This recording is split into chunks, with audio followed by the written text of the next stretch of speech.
അപ്പോൾ എന്താ ഉപദേശമെന്ന് ആളുകൾക്ക് അറിയില്ല. അതുകൊണ്ട് ഞാൻ ദശാംശത്തെക്കുറിച്ചൊന്ന് പറയാൻ പോവാണ്. നോട്ട് എഴുതിയെടുത്തോളാം. ഞാൻ പറയുന്ന കാര്യം കൃത്യമായി പഠിച്ചോണം. ഞാൻ ഇച്ചിരി സമയം എടുക്കും, ആരും പോകാൻ തിരക്ക് കൂട്ടണ്ട.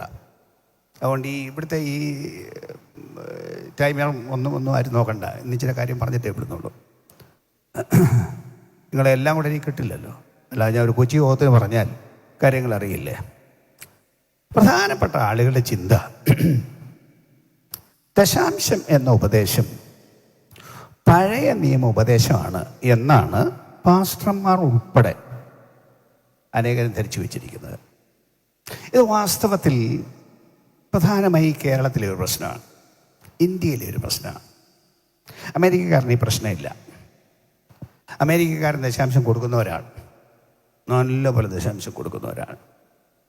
നമ്മളെ സംബന്ധിച്ചിടത്തോളം പണ്ട് ഈ മിഷണറിമാരൊക്കെ വന്ന് ഇവിടെ പ്രവർത്തിച്ച് അവരുടെ കയ്യിൽ നിന്ന് കാശ് കിട്ടും എന്ന് ധരിച്ചൊരു പാരമ്പര്യമാണ് നമ്മുടെ തലയ്ക്കകത്തിരിക്കുന്നത്. അപ്പം ഇങ്ങോട്ട് കിട്ടണം, അങ്ങോട്ട് കൊടുക്കണ്ട, ഈ ഒരു ധാരണയിൽ നിന്നാണ് ഈ സംസാരങ്ങളെല്ലാം ഉണ്ടാകുന്നത്. അതുകൊണ്ട് അതിൻ്റെ സത്യം എന്താണ്? തിരുവഴുത്തിലൂടെയാണ് പറയാൻ പോകുന്നത്.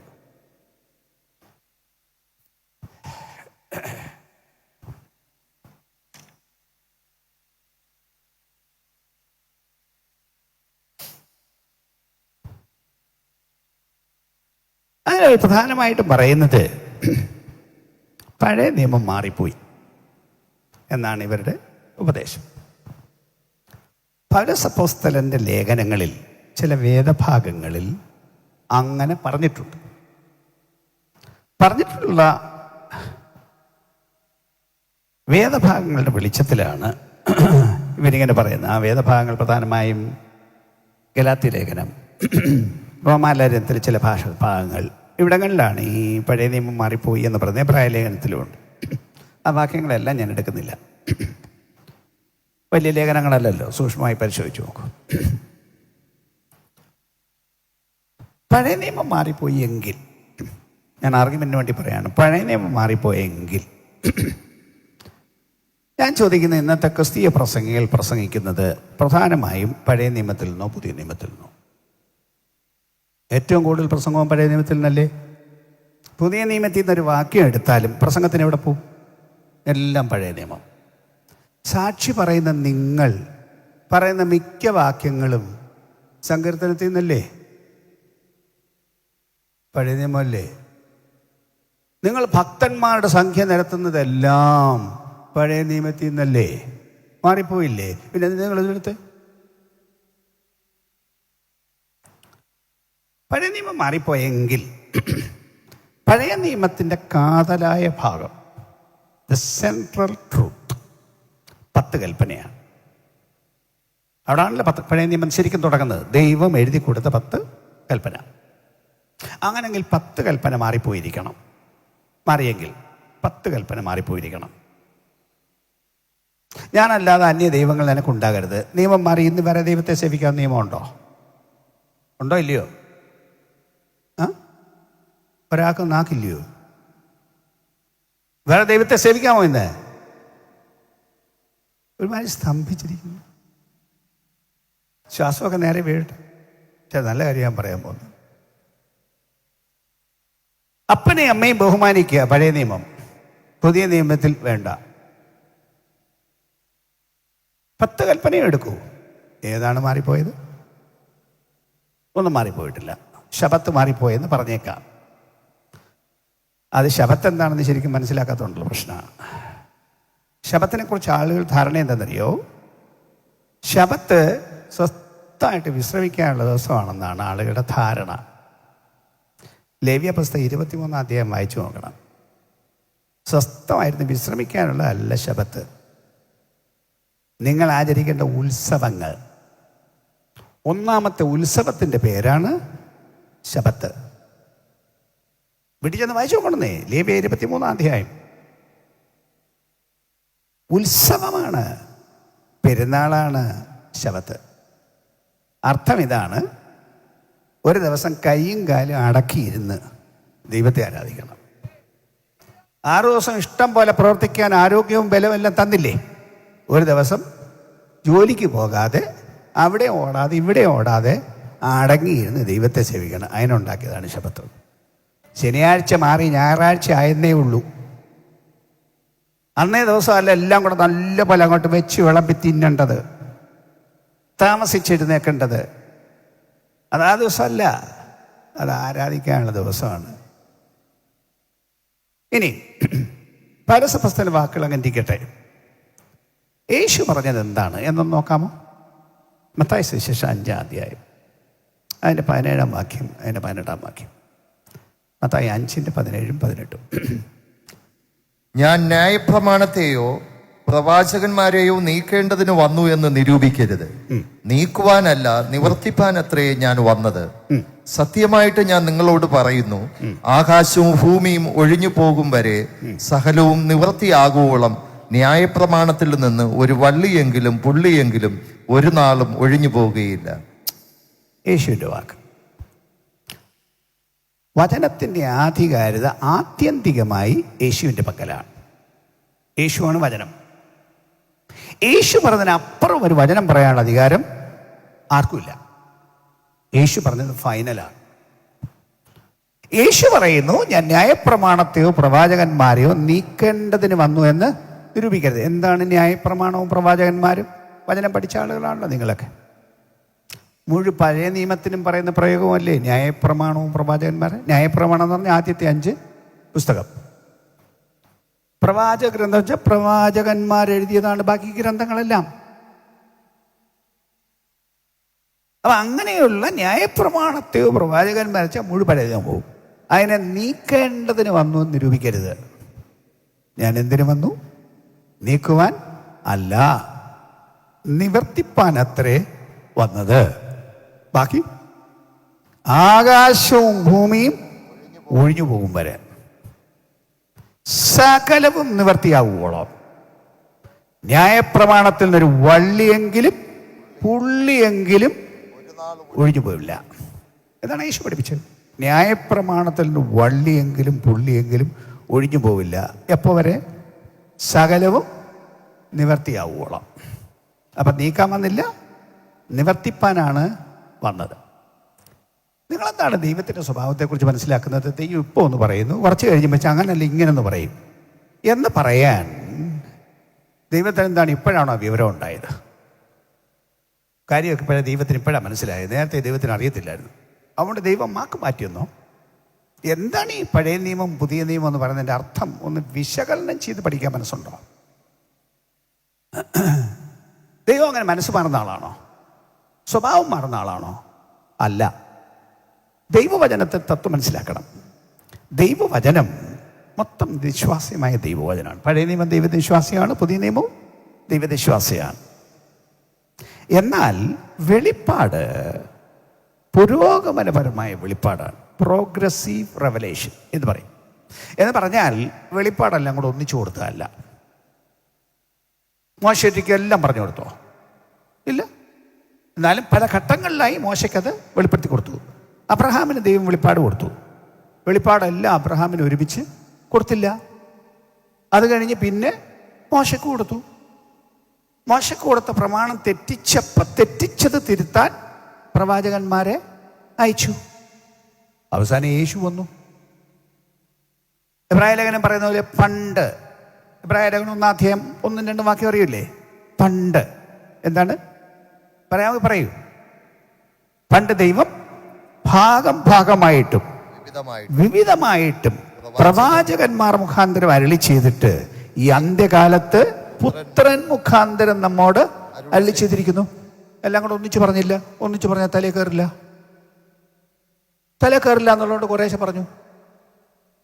അല്ല, വേറൊരു ഭാഷയെ പറയാം. ദൈവം ഈ സ്വർഗീയ കാര്യങ്ങളാണ് മനുഷ്യരോട് പറയുന്നത്. മോശ മുഖാന്തരം പറഞ്ഞാൽ എല്ലാം സ്വർഗീയ കാര്യങ്ങളാണ്. പക്ഷേ ഈ സ്വർഗീയ കാര്യങ്ങൾ സ്വർഗത്തിലെ ഭാഷയെ പറഞ്ഞ ആരും തലേ കയറില്ല. അതിന് ദൈവം ഓരോ സാദൃശ്യ പാഠം ഉണ്ടാക്കി കാണിച്ചു. നമുക്ക് മനസ്സിലാവണ്ടേ? ഉദാഹരണത്തിന് പറഞ്ഞാൽ, ഇപ്പോൾ നിങ്ങൾ ദൈവത്തിൻ്റെ മന്ദിരം. പുതിയ നിയമത്തിൻ്റെ ഒരു വാക്യമാണ് 2 ഭാഗത്ത് പറഞ്ഞത്. നിങ്ങൾ ദൈവത്തിൻ്റെ മന്ദിരം. 1 കൊരിന്ത്യർ 3:16, 6:19 ഈ വാക്യങ്ങൾ കാണുന്ന വാക്യങ്ങളാണ്. നിങ്ങൾ ദൈവത്തിൻ്റെ മന്ദിരം എന്ന് പറഞ്ഞാൽ ആളുകൾക്ക് എന്തോ അറിയാം. ഞാനും ദൈവത്തിൻ്റെ മന്ദിരം എന്ന് പറഞ്ഞാൽ എന്തുവാ? നിങ്ങൾ ദൈവത്തിൻ്റെ മന്ദിരം എന്താണെന്ന് മനസ്സിലാക്കാൻ വേണ്ടി ദൈവം പഴയ നിയമത്തിൽ ഒരു മന്ദിരം ഉണ്ടാക്കി കാണിച്ചു. മന്ദിരം ഉണ്ടാക്കാൻ പറഞ്ഞു. മന്ദിരം എങ്ങനെ ഉണ്ടാക്കണമെന്ന് പറഞ്ഞു. എത്ര നീളം വീതി വേണമെന്ന് പറഞ്ഞു, എത്ര ഉയരം വേണമെന്ന് പറഞ്ഞു, എൻ്റെ ഫൗണ്ടേഷൻ എന്ത് വേണമെന്ന് പറഞ്ഞു, ഭിത്തി എങ്ങനെ വേണമെന്ന് പറഞ്ഞു, മേക്കൂരി എങ്ങനെ വേണമെന്ന്, ഞാൻ എന്ത് നിറം എന്ത് വേണമെന്ന് പറഞ്ഞു, അതിനകത്ത് എന്ത് ഉപകരണം വെക്കണമെന്ന് പറഞ്ഞു. ആ ഉപകരണത്തിൻ്റെ ഓരോരുത്തരുടെ നീളം വീതി ഉയരം പറഞ്ഞു, എല്ലാം പറഞ്ഞു. അത് എവിടെ വെക്കണമെന്ന് പറഞ്ഞു. ആ കോമ്പൗണ്ട് മൊത്തം വിശുദ്ധം. അതിനകത്ത് ശുശ്രൂഷ ചെയ്യുന്നവൻ പ്രത്യേകം വിശുദ്ധീകരിക്കപ്പെട്ടവൻ മാത്രം ശുശ്രൂഷ ചെയ്യണം. അല്ലാത്ത ഒരെണ്ണം അവിടെ കയറിപ്പോകരുത്. യാഗപീഠത്തെ തൊടുന്നവൻ വിശുദ്ധനായിരിക്കണം. ഈ സ്ഥലം മൊത്തം ദൈവത്തിൻ്റേത്. ദൈവം പറഞ്ഞതുപോലെ ഉണ്ടാക്കിയത്. ഒരു മാറ്റവും പാടില്ല. അങ്ങോട്ടും ഇങ്ങോട്ടും മാറ്റി വെക്കാൻ പാടില്ല. അതിനകത്ത് വന്ന് ദൈവം താമസിക്കും. അക്ഷരാർത്ഥത്തിൽ ഭയങ്കര ദൈവസാന്നിധ്യം ഇറങ്ങി വന്ന് താമസിക്കും. അടുത്ത് ചെല്ലരുത്. അടുത്ത് ചെന്നാൽ അപകടമാണ്. യാഗം നിമിത്തം ശുദ്ധീകരിക്കപ്പെടാതെ ഒരെണ്ണം ഇങ്ങോട്ട് കയറിപ്പോകരുത്. അതാണ് ദൈവത്തിൻ്റെ മന്ദിരം. അല്ലാതെ നിങ്ങൾ ദൈവത്തിൻ്റെ മന്ദിരം എന്ന് പറഞ്ഞാൽ എല്ലാ പെന്തിക്കോസുകാരനെയും എല്ലാ ക്രിസ്ത്യാനിയും ദൈവത്തിൻ്റെ മന്ദിരം എന്ന് പറഞ്ഞാൽ ദൈവം അകത്ത് താമസമുണ്ടോ? ദൈവം അകത്ത് താമസിക്കുന്നതാണ് ദൈവത്തിൻ്റെ മന്ദിരം. അല്ലാതെ ജ്ഞാനപ്പെട്ടവരെല്ലാം ദൈവത്തിൻ്റെ മന്ദിരമാണെന്നല്ല എൻ്റെ അർത്ഥം. ദൈവത്തെ സ്ഥിരം അകത്ത് താമസിപ്പിച്ചിരിക്കുന്ന മനുഷ്യരാണ് ദൈവത്തിൻ്റെ മന്ദിരം. അത് പഠിപ്പിക്കാനാണ് പാഠം പഠിപ്പിച്ചത്. അപ്പൊ അങ്ങനെ സാദൃശ്യ പാഠത്തിൽ കൂടിയാണ് പഴയ നിയമത്തിൽ കാര്യം പഠിപ്പിച്ചത്. എന്നാലേ തലേ കയറുള്ളൂ. അപ്പൊ പുതിയ നിയമത്തിൽ വന്നപ്പോൾ എന്താ സംഭവിച്ചത്? ഇവിടെ പറഞ്ഞിരിക്കുന്നത് നീക്കുവാനല്ല നിവർത്തിപ്പാനത്രേ ഞാൻ വന്നത്. നിവർത്തിക്കപ്പെടേണ്ടിയിരുന്ന കുറെ പാഠങ്ങളുണ്ടായിരുന്നു. അതേപോലെ കുറെ കാര്യം പഠിപ്പിച്ച സാദൃശ്യ പാഠങ്ങളാണ്. ആ സാദൃശ്യ പാഠങ്ങൾ നിവർത്തിക്കപ്പെട്ടപ്പോ പിന്നെ അതിൻ്റെ ആവശ്യം ഇല്ല എന്ന് ഞാൻ പറഞ്ഞാൽ, അന്നൊരു ദേവാലയം ഉണ്ടായിരുന്നു. ഇന്ന് അക്ഷരാർത്ഥത്തിൽ അങ്ങനെ കെട്ടിടം എന്നൊരു ദേവാലയം ഇല്ല. കെട്ടിടം എന്ന ദേവാലയം ഇല്ല. ദൈവത്തെ ഒരു കെട്ടിടത്തിൽ താമസിപ്പിക്കാൻ പറ്റില്ല. അങ്ങനെ ദൈവം അങ്ങ് താമസിക്കത്തില്ല, അത് നിർത്തി. യേശുക്രിസ്തു ക്രൂശിൽ മരിച്ചപ്പോൾ മന്ദിരത്തിലെ തിരശ്ശീല മേൽനൊട്ടാൽ വാക്യം അതൊക്കെ ഞാൻ പറഞ്ഞു തരുന്നില്ല. മത്തായി 26 മന്ദിരത്തിലെ തിരശ്ശീല മോൾ തൊട്ട് അടിയോളം രണ്ടായി ചിന്തിപ്പോയി യേശു മരിച്ചപ്പോൾ. അതിനാണ് എബ്രായ ലേഖനം 10 പറഞ്ഞത്, യേശു തൻ്റെ ദേഹമെന്ന തിരശ്ശീലയിൽ 10:18 ദേഹമെന്ന തിരശ്ശീലയിൽ കൂടി നമുക്ക് പ്രതിഷ്ഠിച്ച ജീവനുള്ള പുതുവഴി. ആ ദേവാലയം അങ്ങനെ കീറിക്കളഞ്ഞതിൻ്റെ അർത്ഥം മേലാൽ ദേവാലയം 3 തട്ടല്ല. അതിപരിശുദ്ധത, വിശുദ്ധ സ്ഥലം, പ്രാകാരമെന്ന 3 തട്ട് അല്ല. അത് പഠിപ്പിക്കാൻ വേണ്ടി. അതുകൊണ്ടാണ് ഈ പെന്തിക്കോസുകാർ 3 ഭാഗമായ പള്ളി ഉണ്ടാക്കാത്തത്. പട്ടത്ത സഭകളിൽ നിന്ന് 3 ഭാഗമായി പള്ളിയാണ് ഉണ്ടാക്കുന്നത്. കാരണം അവർ പഴയ നിയമ സമ്പ്രദായത്തിൽ ജീവിക്കുക. നമ്മളത് ഉണ്ടാക്കുന്നില്ല. പക്ഷേ എന്നാലും അർത്ഥം തിരിച്ചറിയണ്ടേ? അതില്ല എന്ന് മാത്രം അങ്ങ് പറഞ്ഞാൽ മതിയോ? അതിൻ്റെ അർത്ഥം അറിയണം. നേരിട്ട് വരാൻ ദൈവം അവകാശം കൊടുത്തിരിക്കുന്നു. പള്ളിയല്ല ദൈവത്തിൻ്റെ യഥാർത്ഥ സന്നിധി എന്ന് പറഞ്ഞാൽ ശരിക്കും ദൈവം താമസിക്കേണ്ടത് ഇതിനകത്താണ്. എന്നാലും 2 or 3 പേർ എൻ്റെ നാമത്തിൽ കൂടി വരുന്നിടത്ത് ഞാൻ അവരുടെ നടുവിൽ ഉണ്ട് എന്ന് വാഗ്ദത്തം ചെയ്തിരിക്കുന്നു. അപ്പോൾ അങ്ങനെ യേശു അത് കീറിക്കളഞ്ഞപ്പോൾ ആ ദേവാലയം നിർത്തി. പക്ഷേ ദേവാലയം ഇല്ലാതാക്കിയോ? ഇന്ന് ദേവാലയം ഉണ്ടോ? ദേവാലയം ഇന്നുണ്ടോ? ഉണ്ടെന്നേ. എന്താണ് ഇന്നത്തെ ദേവാലയം? ഞാൻ ദേവാലയം, നിങ്ങൾ ദേവാലയം. നിങ്ങൾ ഒന്നിച്ച് കൂടി വരുന്നിടത്ത് അത് ദേവാലയം. 1 തിമോഥെയോസ് 2:15 സഭയാം ദേവാലയം. അപ്പൊ നീക്കിയോ? ദേവാലയം നീക്കിയോ? ഇല്ലല്ലോ. ദേവാലയം ഉണ്ട്. അസൽ ദേവാലയം ഇപ്പോൾ കെട്ടിടമല്ലാത്ത ദേവാലയം വന്നു. നീ പോയോ നേരം? നിങ്ങൾ എബ്രായ ലേഖനം പാസ്റ്റേഴ്സ് നല്ല പോലെ പഠിക്കണം. ഞാൻ കുറച്ചാളിന് മുമ്പ് ഇതിനെ സംബന്ധിച്ചൊരു ക്ലാസ് എടുത്തു. കുറേ ദിവസം എടുത്ത ക്ലാസ്സാണ്. പഠിച്ചു വന്നപ്പോൾ ഞാൻ അതിശയിച്ചു പോയി. വാസ്തവത്തിൽ ഇന്നത്തെ ക്രിസ്ത്യാനിയോട് വിശദമായി പഠിപ്പിക്കേണ്ട ഒരു ലേഖനമാണ് എബ്രായ ലേഖനം. അങ്ങനെ പഠിപ്പിച്ചാൽ ഇന്നത്തെ ക്രിസ്തീയ സഭയിൽ നിലനിൽക്കുന്ന പലതും തെറ്റാണ് എന്ന് വ്യക്തമായി പഠിപ്പിക്കാൻ ഈ ഒറ്റ പുസ്തകം കൊണ്ട് കഴിയും. അപ്പോൾ നീക്കുകയല്ല, പിന്നെന്താ ചെയ്തത്? നിവർത്തിച്ചു. അപ്പൊ യേശു പറഞ്ഞ എന്താണ്? അങ്ങനെ നീക്കേണ്ടതൊഴികെ ബാക്കി മുഴുവനും നിലനിൽക്കുന്നു എന്നല്ലേ പറഞ്ഞതിൻ്റെ അർത്ഥം? യേശു നീക്കാനല്ല വന്നതെന്ന് യേശു പറഞ്ഞിരിക്കേ നീങ്ങിപ്പോയി എന്ന് പറയാൻ ആർക്കാണ് അവകാശം? ഇനി പൗലോസിന്റെ വേദശാസ്ത്രം ശരിക്കും മനസ്സിലാക്കണം. നിങ്ങൾ പാസ്റ്റേഴ്സാണല്ലോ, അധികം പേരും അവരുടെ ഭാര്യമാരും ഒക്കെ ആണല്ലോ. എന്തായിരുന്നു പൗലോസിന് ആദ്യ സമയത്ത് ഇങ്ങനെയുള്ള കാര്യങ്ങൾ എഴുതാനുണ്ടായ പ്രധാന കാര്യം എന്താണ്? അപ്പോസ്തലപ്രവൃത്തി 11 അധ്യായം, അപ്പോസ്തലപ്രവൃത്തി 15 അധ്യായം, ഈ അധ്യായങ്ങൾ പരിശോധിച്ചാൽ പത്രോസ് അപ്പോസ്തലൻ 10-ാം അധ്യായത്തിൽ ജാതികളെ, മറ്റ് ജാതിക്കാരെ മലിനരെന്നെണ്ണരുതെന്ന് സ്വപ്നം ഉണ്ടായി. ദൈവം നേരിട്ട് പറഞ്ഞു, മറ്റ് ജാതിക്കാരെ മലിനരെന്നെണ്ണാൻ പാടില്ല എന്ന് മാത്രമല്ല, അദ്ദേഹം പോയി അവരുടെ പ്രസംഗിക്കാനല്ലേ വന്ന് പറഞ്ഞു വിട്ട്. അങ്ങനെയല്ലേ കൊർന്നല്യോസിൻ്റെ വീട്ടിൽ പോയത്? ആ കൊർന്നല്യോസിൻ്റെ വീട്ടിൽ പോയിട്ട് വന്നപ്പോഴത്തേക്ക് യെരുശലേം സഭക്കാരെല്ലാം കൂടെ വഴക്കുണ്ടാക്കി. നീ അന്യജാതിക്കാരൻ്റെ കൂടെ തിന്നാൻ പോയി, നീ അശുദ്ധനായിപ്പോയി, ഭയങ്കര പ്രശ്നം ഉണ്ടാക്കി. പത്രോസും പേടിച്ചു പോയി. പിന്നെ ഒരു ന്യായമൊക്കെ പറഞ്ഞങ്ങനെ നിന്നെങ്കിലും ഗലാത്യ ലേഖനം 2-ാം അധ്യായം പരിശോധിച്ച് നോക്കണം. പിന്നെ ഒരിക്കൽ അന്ത്യോക്യയിൽ പോയി ഇങ്ങനെ തിന്നുകൊണ്ടിരുന്നു. യെരുശലേമിൽ നിന്ന് സഹോദരന്മാർ വന്നപ്പോഴത്തേക്ക് പിന്നെ തിന്നാതെ മാറി നിന്നു. പൗലോസ് കഠിനമായി നല്ല പോലെ പത്രോസിനെ ശാസിച്ചു. അപ്പൊ പൗലോസ് ജാതികളുടെ അപ്പോസ്തലനായി വിളിക്കപ്പെട്ടു. ഇവരെക്കാളിലൊക്കെ പരീക്ഷന്മാരും കൂടിയ യഹൂദൻ പൗലോസാണ്. അദ്ദേഹം ജാതികളുടെ അപ്പോസ്തലനായി വിളിക്കപ്പെട്ട് ജാതികളോട് പ്രസംഗിച്ചു, മറ്റു ജാതിക്കാരോട് പ്രസംഗിച്ചു. അദ്ദേഹത്തിൻ്റെ പ്രസംഗത്തിൽ കൂടുതൽ വിശ്വാസത്തിൽ വന്നവർ മറ്റു ജാതിക്കാരാണ്. യഹൂദന്മാർ വന്നില്ലെന്നല്ല, യഹൂദന്മാരെ പരസ്യമായി യേശു തന്നെ ക്രിസ്തു എന്ന് തെളിയിച്ച് ഖണ്ഡിച്ചു. അപ്പൊ പൗലോസ് പ്രസംഗിച്ചു തുടങ്ങിയപ്പോൾ യെരുശലേം സഭക്കാരും യഹൂദവാദികളും, ഈ സഭയ്ക്കകത്ത് ആദ്യം വന്ന കുറേ യഹൂദന്മാരാണ്, ഈ യഹൂദവാദികൾക്ക് ന്യായപ്രമാണം അനുസരിക്കണം നിർബന്ധമാണ്. ന്യായപ്രമാണത്തിലെ പ്രധാനപ്പെട്ട കാര്യം എന്ന് പറഞ്ഞാൽ ആണുങ്ങളെല്ലാം 8-ാം നാളിൽ പരിച്ഛേദനയാക്കണം, നിർബന്ധം. പൗലോസ് പറഞ്ഞത് പറ്റില്ല. ഇവരെ യഹൂദനാക്കാനല്ല, ഇവരെ ക്രിസ്തുവിന്റെ ശിഷ്യനാക്കുകയാണ്. അതുകൊണ്ട് പരിച്ഛേദന പറ്റില്ല ജാതികൾക്ക്. യഹൂദന്മാർ ചെയ്തോട്ടെ, പക്ഷേ ജാതികൾക്ക് പറ്റില്ല എന്നായി പൗലോസ്. ഭയങ്കര വാദമായി, തർക്കമായി. അവസാനം പ്രശ്നം പരിഹരിക്കാൻ യെരുശലേം സഭയിൽ പോയി.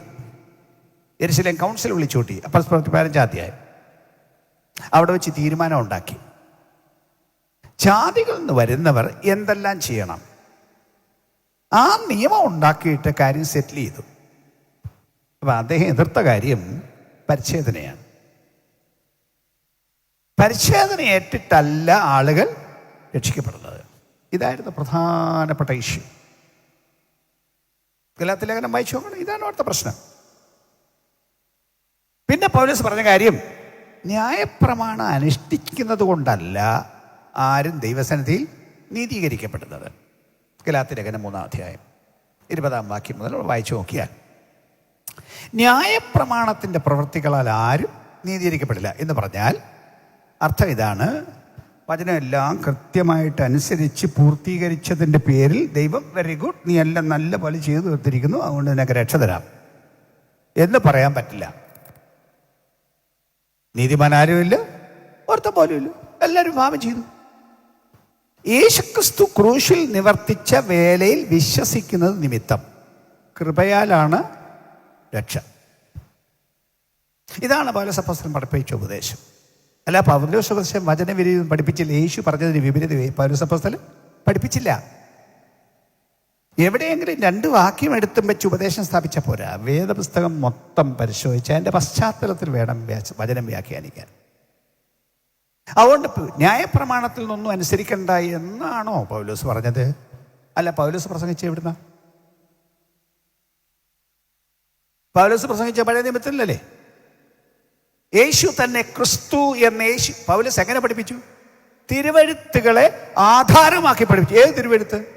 പൗലോസിന്റെ കയ്യിൽ ഇരുന്ന പുസ്തകം ഏതാണ്? ന്യായപ്രമാണം. യേശു പ്രസംഗിച്ചത് ഏത് പുസ്തകത്തിൽ നിന്നാണ്? പഴയ നിയമത്തിലല്ലേ യേശു പ്രസംഗിച്ചത്? അപ്പോസ്തലന്മാരെല്ലാം പ്രസംഗിച്ചതല്ലേ? ഫിലിപ്പോസ് ആ ഷണ്ണനോട് പ്രസംഗിച്ചത് പുതിയ നിയമത്തിൽ നിന്നാണോ? അല്ലല്ലോ, യെശയ്യാ പ്രവചനത്തിലല്ലേ പ്രസംഗിച്ചത്. അതിൻ്റെ വെളിച്ചത്തിൽ ക്രിസ്തുവിനെ തെളിയിക്കുകയല്ലേ ചെയ്തത്. ഇതല്ലേ സത്യം? ഓൾറൈറ്റ്. അപ്പൊ അങ്ങനെ പഴയ നിയമം വായിപ്പോയി എന്ന ഈ വാദം കാര്യങ്ങൾ നേരെ ചൊവ്വെ വിലയിരുത്താത്തതിൻ്റെ ഒരു വാദമാണ്. ശരി, ഇനി ചില ആളുകൾ പറയും പഴയ നിയമത്തിൽ പറഞ്ഞത് പുതിയ നിയമത്തിൽ അനുസരിക്കേണ്ടതെല്ലാം പുതിയ നിയമത്തിൽ എടുത്തു പറഞ്ഞിട്ടുണ്ട്. ഓൾറൈറ്റ്, ആ വാദം തന്നെ ഞാൻ അങ്ങനെ അംഗീകരിക്കാം തൽക്കാലത്തേക്ക്. മത്തായി സുവിശേഷം 23-ാം അധ്യായം 23-ാം വാക്യം.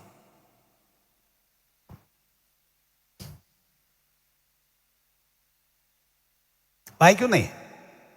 കപടഭക്തിക്കാരായ ശാസ്ത്രിമാരും പരീശന്മാരുമായുള്ളവരെ, നിങ്ങൾക്ക് ഹാ കഷ്ടം! നിങ്ങൾ തുളസി, ചതകുപ്പ, ജീരകം ഇവയിൽ പതാരം കൊടുക്കുകയും ന്യായം, കരുണ, വിശ്വസ്തത ഇങ്ങനെ ന്യായപ്രമാണത്തിൽ ഹനമേറിയവ ത്യജിച്ചു കളയുകയും ചെയ്യുന്നു. അത് ചെയ്യുകയും ഇത് ത്യജിക്കാതിരിക്കുകയും വേണം. യേശു പറഞ്ഞാണ്. ബാക്കി ഒന്നുകൂടെ വായിക്കാമോ? നിർത്തി ഒന്നുകൂടെ വായിച്ചേക്കാമോ? കുരുടന്മാരായ വഴികാട്ടികളെ, വായിച്ച വാക്യം തന്നെ.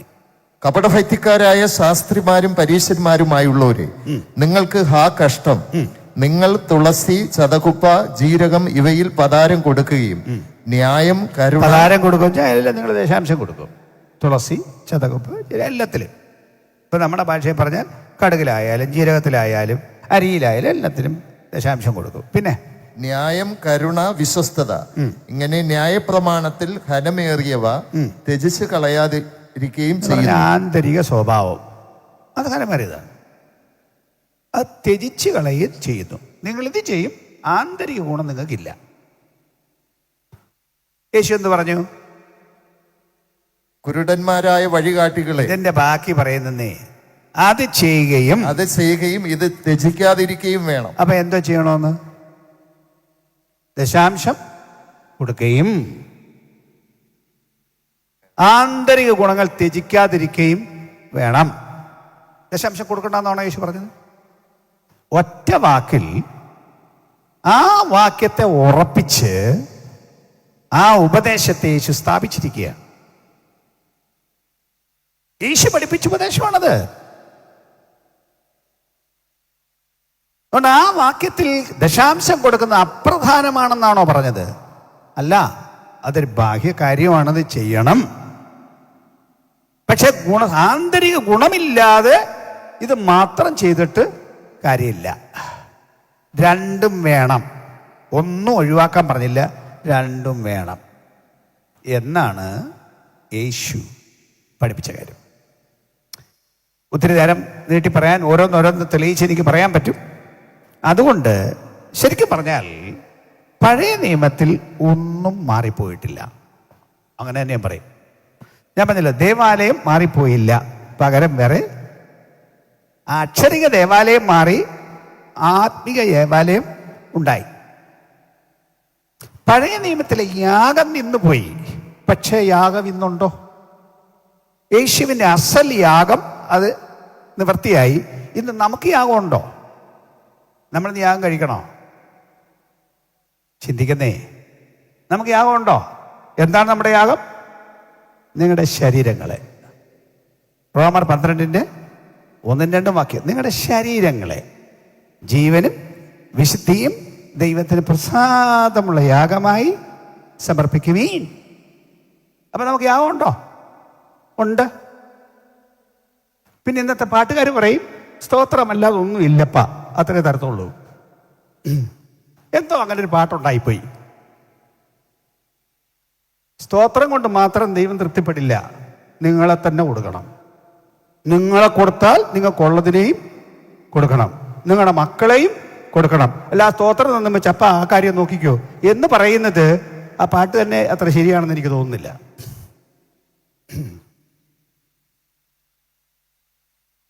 അപ്പൊ അവ യാഗമുണ്ട്. എന്നെ സമർപ്പിക്കണം, എനിക്കുള്ളതിനെയും യാഗം അർപ്പിക്കണം. കൊന്നുവെക്കണ്ട, ജീവനുള്ള യാഗം അർപ്പിക്കണം. അന്നത്തെ പുരോഹിതൻ മാറിപ്പോയി, ലേവ്യ പൗരോഹിത്യം മാറി. അന്നത്തെ മഹാപൗരോഹിത്യം മാറി. പക്ഷേ നിത്യനായ ഒരു പുരോഹിതൻ, മഹാപുരോഹിതൻ സ്വർഗത്തിലിരിക്കുന്നു. ഭൂമിയിൽ പുരോഹിതന്മാരുണ്ടോ?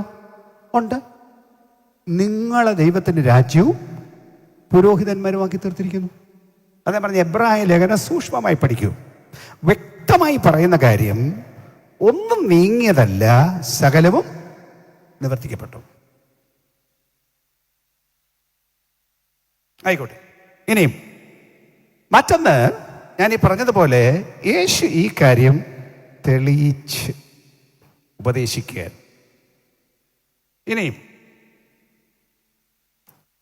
പരസപ്രസ്ഥലം പറഞ്ഞ കാര്യം തന്നെ എടുക്കാൻ. ഇനി ഞാനിത് പഴയ നിയമ ഉപദേശമാണോ അല്ലയോ എന്നൊന്ന് പറയാം. ഉപദേശം ന്യായപ്രമാണത്തിൻ്റെ ഭാഗമാണോ? ന്യായപ്രമാണം അല്ല, നീ പറയുന്നത് ന്യായപ്രമാണത്തിൻ്റെ ഭാഗമാണോ ദശാംശം എന്നൊന്ന് പരിശോധിക്കാം.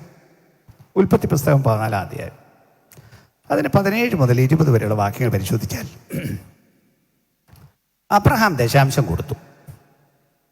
ദൈവത്തിൻ്റെ മഹാപുരോഹിതന് എന്താ വായിക്കുന്നത്? സകലത്തിലും ദശാംശം കൊടുത്തു. സകലത്തിലും ദശാംശം കൊടുത്തു. അബ്രഹാമിൻ്റെ കാലത്ത് ന്യായപ്രമാണം ഉണ്ടായോ?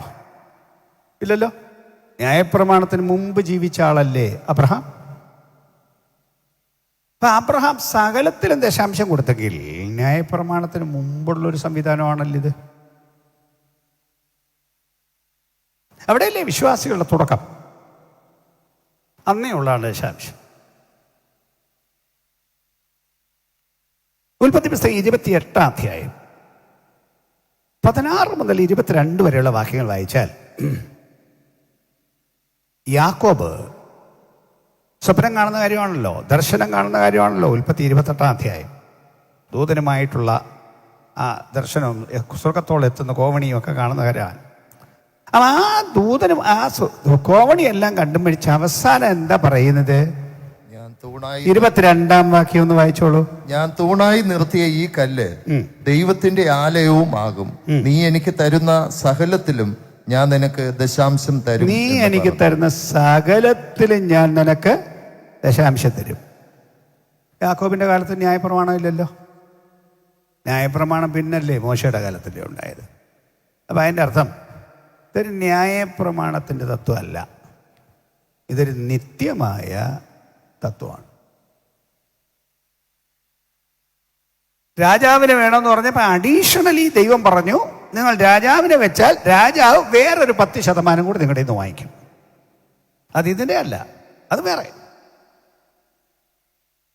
1 ശമൂവേൽ 8-ാം അധ്യായം 14-ാം വാക്യം 14, 15, 17-ാം വാക്യം അവിടെ എല്ലാം വന്നിരിക്കും. ഇനി ന്യായപ്രമാണത്തിന് തത്വങ്ങൾ പറയുന്നു. ന്യായപ്രമാണം വന്നപ്പോൾ അതിലൂടെ പറഞ്ഞ തത്വങ്ങൾ, ഞാൻ ന്യായപ്രമാണം നീങ്ങിപ്പോയില്ല എന്ന് തെളിയിച്ചതിന് ശേഷമാണിത് പറയുന്നത്. ചില കാര്യങ്ങൾ ദൈവത്തിൻ്റെതാണെന്ന് ദൈവം പറഞ്ഞിരിക്കുന്നു, മനുഷ്യൻ്റേതല്ലത്, ദൈവത്തിൻ്റെതാണ്.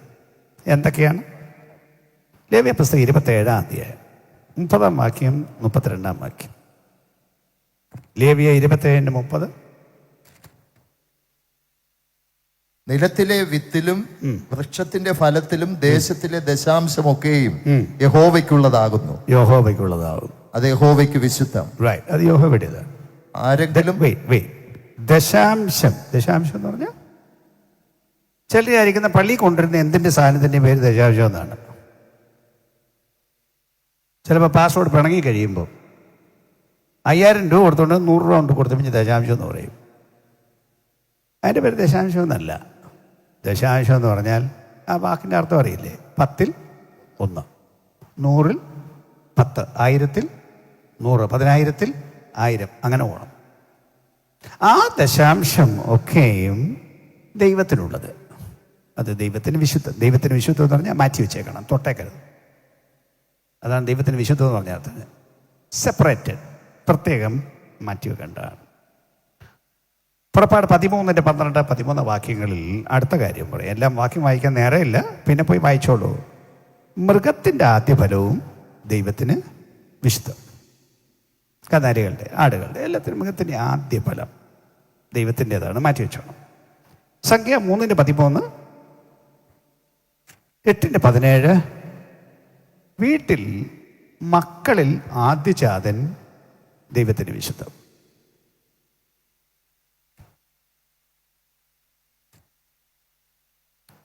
സാർഷ്യവാക്യം 3:9, എല്ലാ കൃഷിയിലും ആദ്യ ഫലം ദൈവത്തിന് വിശുദ്ധം. ഇതെല്ലാം ദൈവത്തിൻ്റെയാണ്. തൊട്ടുപോകരുത് മനുഷ്യനത്, എടുത്തേക്കരുത്, ദൈവത്തിൻ്റെയാണ്, മാറ്റി വെച്ചേക്കണം. ദൈവത്തിന് എല്ലാത്തിനും ന്യായമുണ്ട് കാര്യം പറയാൻ. മൃഗത്തിൻ്റെ ആദ്യഫലം ആദ്യജാതൻ ദൈവത്തിൻ്റെതാണെന്ന് പറയാൻ കാരണം, മിസ്രയീമിൽ സംഹാരദൂതം വന്ന് എല്ലാ ആദ്യജാതന്മാരെയും കൊന്നു, ഇസ്രായേലിനെ മാത്രം കൊന്നില്ല. അവരെയും കൊല്ലേണ്ടതായിരുന്നു. ദൈവം അവരെ സംരക്ഷിച്ചു. ദൈവം പറഞ്ഞു, അതുകൊണ്ട് ആദ്യജാതനെല്ലാം എനിക്ക് വിശുദ്ധം. മാത്രമല്ല എല്ലാ വീട്ടിലും ദൈവത്തിൻ്റെ ശുശ്രൂഷയ്ക്ക് ആൾ വേണം എന്ന് ദൈവം വിചാരിച്ചു. എല്ലാ വീട്ടിൽ നിന്നും ദൈവത്തിൻ്റെ വേലയ്ക്ക് ആൾ വേണം. അതിൻ്റെ സമ്പ്രദായമാണ്.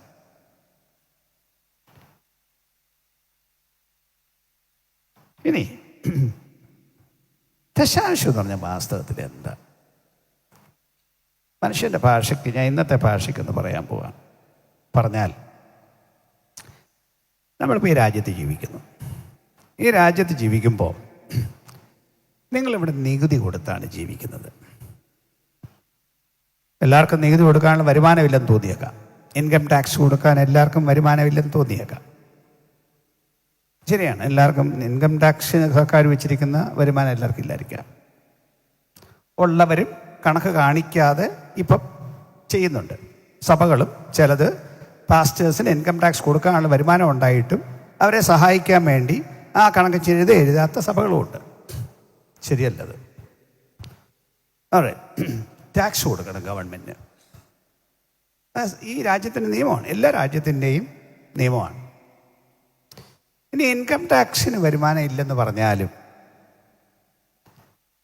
നിങ്ങൾ എന്തിനെല്ലാം ടാക്സ് കൊടുക്കുന്നു? നിങ്ങൾ പോയി വണ്ടിക്ക് 1 ലിറ്റർ പെട്രോൾ അടിച്ചാൽ ആ പെട്രോളിൻ്റെ നല്ലൊരു തുക ഗവൺമെൻറ് ടാക്സ് അല്ലേ? പെട്രോളിൻ്റെ വിലയല്ലല്ലോ. നിങ്ങളൊരു തീപ്പെട്ടി വാങ്ങിച്ചാൽ ആ തീപ്പെട്ടിക്കും ഗവൺമെൻറ് ടാക്സ് ഈടാക്കുന്നില്ലേ? ഏത് സാധനത്തിനും ഗവൺമെൻറ് കാര്യം നികുതി ഈടാക്കുന്നില്ലേ? എല്ലാത്തിനും. അതിൻ്റെ കൂട്ടത്തിലല്ലേ ഇപ്പം മോദി സർക്കാർ വന്നപ്പോൾ GST വന്നത്? മുട്ടൻ കരമല്ലേ? ഈ രാജ്യത്ത് ജീവിക്കണോ GST കൊടുക്കണം. എന്ത് സാധനം വാങ്ങിച്ചാലും അതിൻ്റെ കൂടെ GSTയും കൂടെ ഉണ്ടല്ലോ. നിങ്ങളൊരു വസ്തു വാങ്ങിക്കുന്നു, വസ്തുവിന് പ്രമാണം എഴുതണമെങ്കിൽ 10% തുക ഗവൺമെൻറ്റിന് കൊടുത്തിട്ട് വേണമല്ലോ പ്രമാണം ചെയ്യാൻ. അല്ല കണക്ക്. ടാക്സ് വെട്ടിക്കാൻ ചില ആളുകൾ പൈസ കുറച്ച് കാണിക്കുന്നുണ്ട്, ചില സഭക്കാരും കാണിക്കുന്നുണ്ട്. ചെയ്യരുത് അങ്ങനെ. പ്രത്യേകിച്ച് അസംബ്ലീസ് ഓഫ് ഗോഡ് ഒരു കാരണവശാലും വില കുറച്ച് വസ്തുവിന് പ്രമാണം കാണിക്കരുത്. ഇപ്പം ചില സഭക്കാർ പെട്ടിരിക്കുകയാണ്. കാരണം സഭയുടെ പൈസ എടുത്ത് വസ്തു വാങ്ങിച്ചു, വില കുറച്ച് കാണിച്ചു. വേറെ ആളുകൾ പറയുന്നത് ബാക്കി നീ മോട്ടിച്ചു. അല്ലാതെ അങ്ങനെ തെളിയിക്കും? പ്രമാണത്തിൽ ഇത്രയല്ലേ ഉള്ളൂ.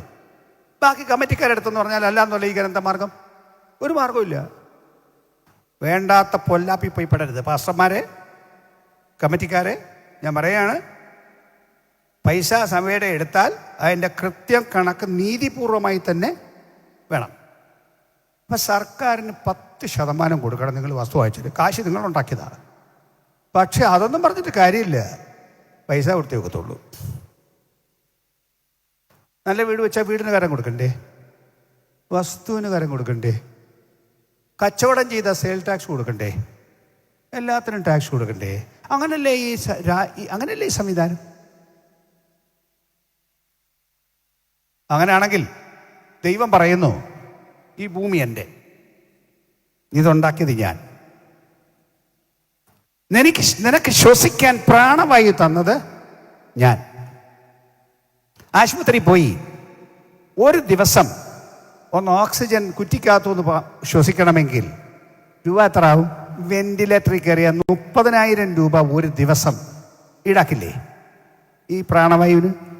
ജനിച്ചപ്പം മുതൽ ഇന്ന് വരെ ശ്വസിച്ച പ്രാണവായുവിന് പൈസ ഇല്ലേ? ഇല്ലേ?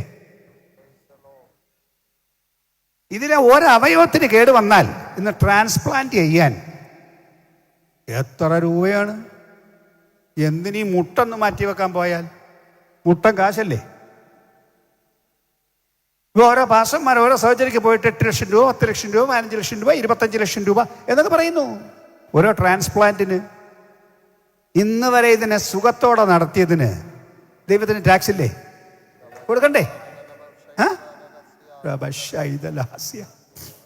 ഈ ഹാർട്ട് നല്ലപോലെ പ്രവർത്തിച്ചതിന്, ഈ ഓരോ സിസ്റ്റവും പ്രവർത്തിച്ചതിന് ദൈവത്തിന് ടാക്സ് ഇല്ലേ? ഇല്ലേ? എല്ലാം എൻ്റെതാണ്, ഞാൻ തിന്നു എന്ന് പറഞ്ഞ് ദൈവം പണങ്ങിയാൽ ജീവിക്കാൻ പറ്റിയ മിടുക്കരാരെങ്കിലും മുമ്പിലുണ്ടോ? ഉണ്ടോ? ചില ആളുകൾ പറയും, സാറേ അവർ വെറും പാവപ്പെട്ടവർ, ആർക്ക് അങ്ങോട്ട് വല്ലതും കൊടുത്തെങ്കിലേ സഭയിൽ വരാൻ പറ്റുള്ളൂ. പല പാസ്റ്റർമാരെ എന്നോട് പറഞ്ഞുള്ള കാര്യങ്ങളാണ്. കൊള്ളാം പാസ്റ്റർമാരെ, നല്ല കാര്യം. ഒന്നുകൂടെ ചിന്തിക്കണം. അവർ കഞ്ഞി കുടിക്കുന്നുണ്ടല്ലോ, ഇല്ലേ? കഞ്ഞി കുടിക്കുന്നില്ലേ? ഉള്ളതിൻ്റെ 10 കൊടുക്കാനേ ദൈവം പറയുന്നുള്ളൂ, ഇല്ലാത്തതിൻ്റെ കൊടുക്കാൻ ദൈവം പറയുന്നില്ല. അത് ഞാൻ ചോദിക്കുകയാണ്, കൂലിപ്പണിക്കാരനെ എടുക്കും. കൂലിപ്പണി ചെയ്താൽ ഓരോ ദേശത്ത് ഓരോ തുകയായിരിക്കും. എന്നാലും കേരളത്തിൽ ഏറെക്കുറെ 800,000 രൂപ കൂലിപ്പണിക്ക് കിട്ടും ദിവസം. 5 ദിവസം പണി ചെയ്താൽ, സാറിന് 6 ദിവസം പണിയുണ്ട്, 5 ദിവസം പണി ചെയ്താൽ ഒരു 5,000 രൂപ അല്ലെങ്കിൽ 4,000 രൂപ കിട്ടിയില്ലേ? അപ്പോൾ ഒരാഴ്ച ഒരു 400 രൂപ ദശാംശം കൊടുക്കാനില്ലേ? ഇല്ലേ? അവർക്ക് കാർഡ് അനുസരിച്ച് വളരെ കുറച്ച് വിലയ്ക്ക് പൈസ കിട്ടും, അരി കിട്ടുമല്ലോ, സാധനം കിട്ടുമല്ലോ. ശരി, കൊടുക്കില്ല. അതുകൊണ്ട് ദൈവം തീരുമാനിച്ചു, എന്നും അങ്ങനെ പണിക്ക് പോകണ്ട, ഇടയ്ക്കിടയ്ക്ക് ഒരു സോക്കേടും കൂടെ. ആഴ്ച 3 ദിവസം പണിക്ക് പോവുക, 3 ദിവസം സോക്കേടായിട്ടിരിക്കുക, ദശാംശം കൊടുക്കില്ല. അപ്പോൾ എത്ര രൂപയായി? 3,000 രൂപ. ആശുപത്രിയിൽ അതിനകത്തൊരു 1,500 രൂപ കൊടുത്തു. ബാക്കി എത്ര കൈ വന്നു? 1,500. 5 ദിവസം പണി ചെയ്ത് വന്നിരുന്നെങ്കിൽ 5,000 രൂപ കിട്ടി, 500 രൂപ ദശാംശം കൊടുത്ത് 4,500 രൂപ തനിക്ക് ഉപയോഗിക്കാൻ കണ്ടേനെ. ഏതാ ലാഭം? ഏത് പാവപ്പെട്ടവനാണ് ദശാംശം കൊടുക്കാൻ കഴിയാത്തത്? ഞാനിവിടെ നിൽക്കുന്നു, ഞാൻ പണക്കാരൻ്റെ വീട്ടിലെ അല്ല, ഞാൻ വെറും ഒരു സാധാരണക്കാരൻ്റെ വീട്ടിലെ. എൻ്റെ അപ്പൻ കൃത്യമായി ദശാംശം കൊടുക്കുന്ന ആൾ. ഞാൻ വളർന്ന കാലത്തും വലിയ വരുമാനം ഇല്ലാതിരുന്ന കൊച്ചു വരുമാനത്തിൽ ജീവിച്ച കാലത്തും കൃത്യം വരുമാനം കൊടുക്കുന്ന ആൾ. അന്നത്തെ കാലത്ത് പിടിയരി എന്നും പറഞ്ഞൊരു സംഗതിയുണ്ട്. പഴയ ആളുകൾക്കറിയാം, ഇപ്പോഴത്തെ ആളുകൾക്കറിയില്ല. അറിയാവോ പിടിയരി എന്ന് പറഞ്ഞാൽ? അരി അടുപ്പത്തിടാൻ, കഞ്ഞിക്ക് അരി ഇടാൻ വെക്കുമ്പോൾ ഒരു പിടി വാരി വെക്കും. ഇവിടെ ഒരാൾ എവിടെയോ ഈ അടുത്ത സമയത്ത് ഞാൻ കേട്ടു, പാസ്റ്ററുടെ മക്കളായിരുന്നു, പലതരം അരിയിട്ടാണ് കഞ്ഞി കുടിച്ചെന്ന് പറഞ്ഞു. ഇതാ കാരണം. ഒരു വീട്ടിൽ നിന്ന് കൊണ്ടിരുന്ന അരിയല്ല, വേറൊരു വീട്ടിൽ നിന്ന്, ഇതെല്ലാം കൂടെ പള്ളി കൊണ്ടുപോകാൻ വേണ്ടിയാണ് ഞായറാഴ്ച തോറും ഈ പിടിയരി. എൻ്റെ വീട്ടിൽ ഒരു ദിവസം ഇതുപോലെ പിടിയരി ഇടും. എൻ്റെ അപ്പൻ സഭയുടെ സെക്രട്ടറിയുമായിരുന്നു. അവസാനം കണക്കെഴുതാൻ നോക്കിയപ്പം ഞങ്ങളുടെ വീട്ടിൽ പൊടിയേരി വന്നിട്ടില്ല ഒരാഴ്ച. എൻ്റെ അപ്പനൊരു ഒറ്റ ഓട്ടോ ഓടി വീട്ടിൽ 1 മൈലുണ്ട്. വീട്ടിൽ വന്നു വെച്ച് എൻ്റെ വീട്ടിൽ പോയി ഞങ്ങളുടെ അമ്മയോട് പറഞ്ഞു, ഇന്ന് ഉച്ചയ്ക്ക് ആഹാരം വിളമ്പരുത്. ആഹാരം വിളമ്പണമെങ്കിൽ പിടിപരി പള്ളിയിൽ കൊണ്ട് കൊടുക്കണം, അല്ലാതെ ഇവിടെ വിളമ്പാൻ പറ്റില്ല. അങ്ങനത്തെ വീട്ടിൽ വളർന്നവനാണ് ഞാൻ. എല്ലാവരെയും ദൈവം അനുഗ്രഹിച്ചു. ഞങ്ങൾ 7 മക്കളാണ്. ഞാൻ ഒരു മോനേ ഉള്ളൂ. എനിക്ക് 6 പെങ്ങന്മാരാണ്. എല്ലാവർക്കും ദൈവാനുഗ്രഹം കൊടുത്തു.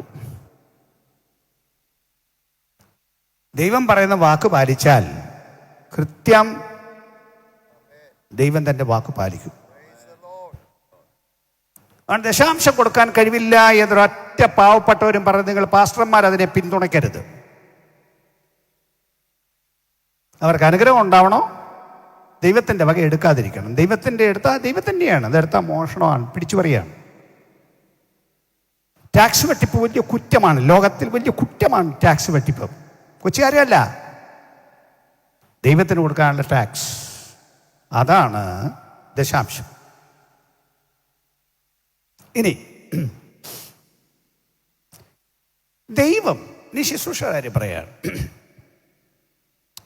ദൈവം പഴയ നിയമത്തിൽ ശുശ്രൂഷകരെ നിയമിച്ചു, ആദ്യജാതന്മാർക്ക് പകരം. ഞാൻ ബാക്കി എല്ലാം എടുക്കാൻ നിൽക്കുന്നില്ല, എടുക്കാൻ സമയം പോകും. ദൈവം ലേവ്യരെ അതിന് പകരമെടുത്തു. എല്ലാ വീട്ടിൽ നിന്നും ആള് വെച്ച് ദൈവത്തിന് വേണമെന്ന് പറഞ്ഞത്, ദൈവം പറഞ്ഞു ഇനി ഒരു കുടുംബത്തിൽ നിന്ന് ഞാൻ അങ്ങ് എടുക്കുകയാണ്, ഒരു കുലത്തിൽ നിന്ന് എടുക്കുകയാണ്. അത് ലേവ്യരെ അങ്ങെടുത്തു. എന്തിന്? ദൈവ ശുശ്രൂഷയ്ക്ക്.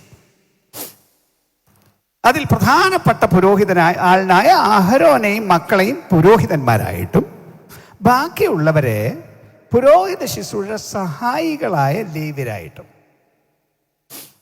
അവർ വേറൊരു പണിക്ക് പോകാൻ പാടില്ല. ദൈവം കൊടുത്ത നിയമമാണ്. അവർ വേറൊരു പണിക്ക് പോകാൻ പാടില്ല. നിങ്ങളുടെ ജോലി ഇതാണ്. എന്താണ് ഈ ജോലി ഇങ്ങനെ കൊടുക്കാൻ കാരണം?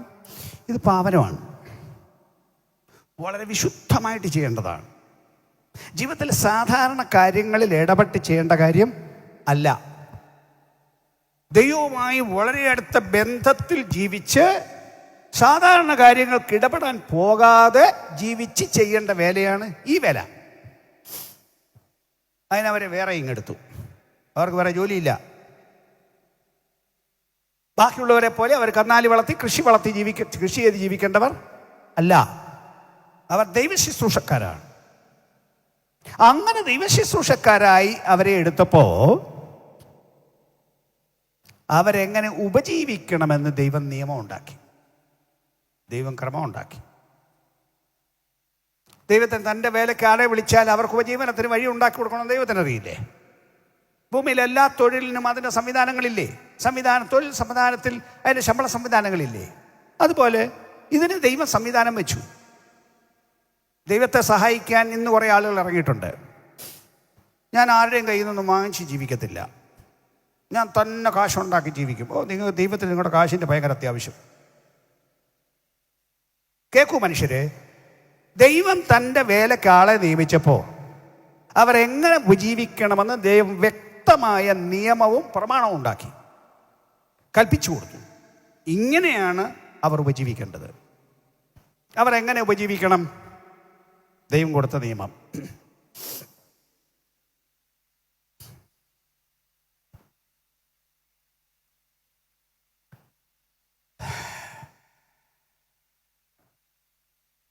ഒന്ന്,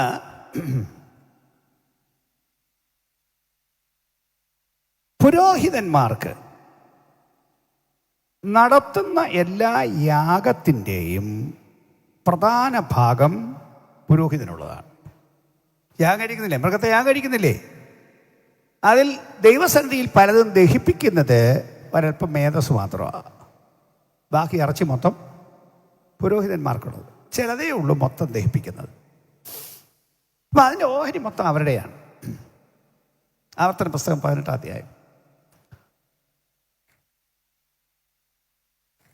കൂടാതെ കൊണ്ടുവരുന്ന പ്രത്യേക വഴിപാടുകൾ, ജനം പല വഴിപാടുകളുണ്ട്, നേർച്ച കൊണ്ടുവരും.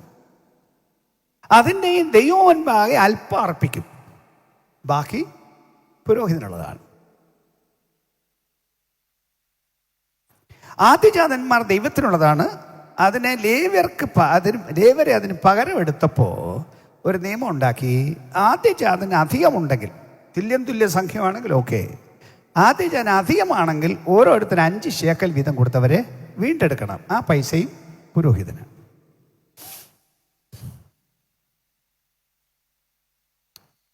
ലേവ്യർക്കുള്ള നിയമം, ലേവ്യ പുസ്തകം 27-ാം അധ്യായം 30 പേരുള്ള വാക്യങ്ങൾ. ദശാംശമെല്ലാം ലേവ്യർക്കുള്ളത്, എല്ലാത്തിൻ്റെയും 10 ലേവ്യർക്കുള്ളത്. ദൈവം വെച്ച നിയമമാണ്. അപ്പൊ എങ്ങനെയാണ് അവരുടെ ഉപജീവനം? അവരുടെ ജോലി ഇതാണ്, ജോലിക്കുള്ള വേതനം ഇതാണ് സംവിധാനം.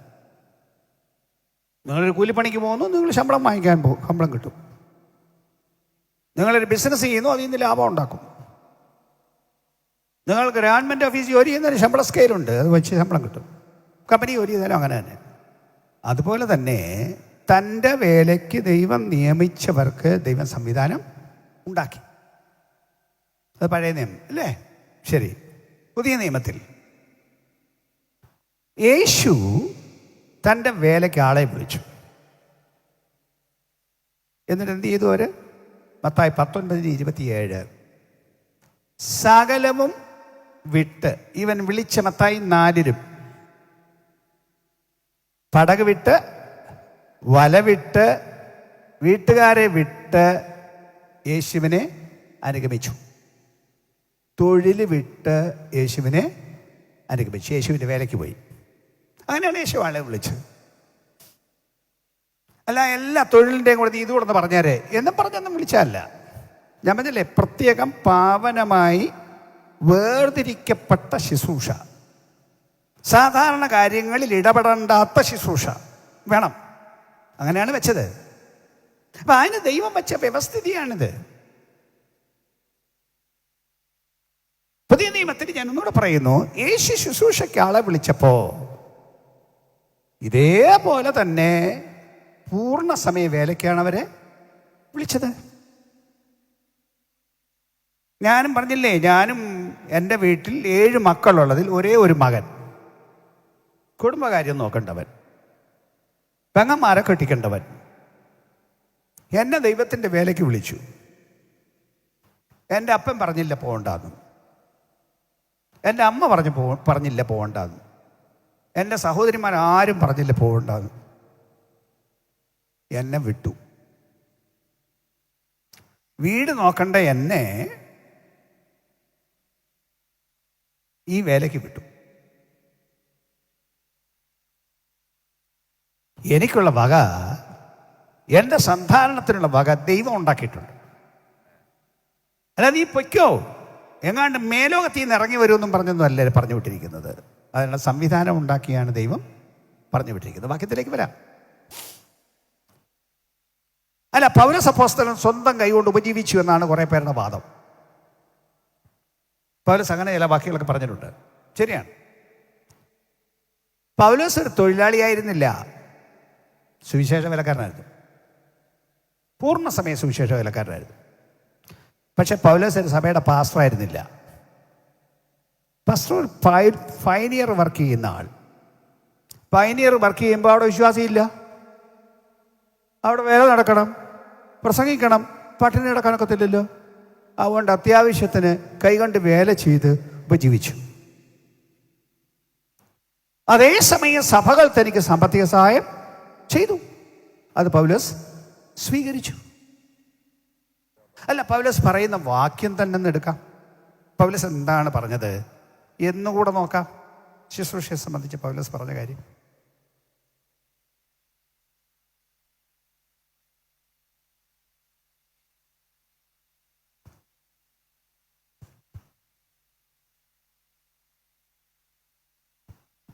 ഒന്ന് കൊരിന്ത്യർ 9-ാം അധ്യായം അതിൻ്റെ 7 മുതൽ 14 വരെയുള്ള വാക്യങ്ങൾ ശുശ്രൂഷയെ സംബന്ധിച്ച് പൗലോസ് പറഞ്ഞിരിക്കുന്ന ന്യായങ്ങളാണ്. സ്വന്തം ചെലവിന്മേൽ യുദ്ധസേവ ചെയ്യുന്നവനാർ. ഏത് പട്ടാളക്കാരനാണ് വീട്ടിൽ നിന്ന് കാശും കൊണ്ടുവന്ന് പട്ടാളത്തിൽ പടയാളിയായിട്ട് ജോലി ചെയ്യുന്നത്?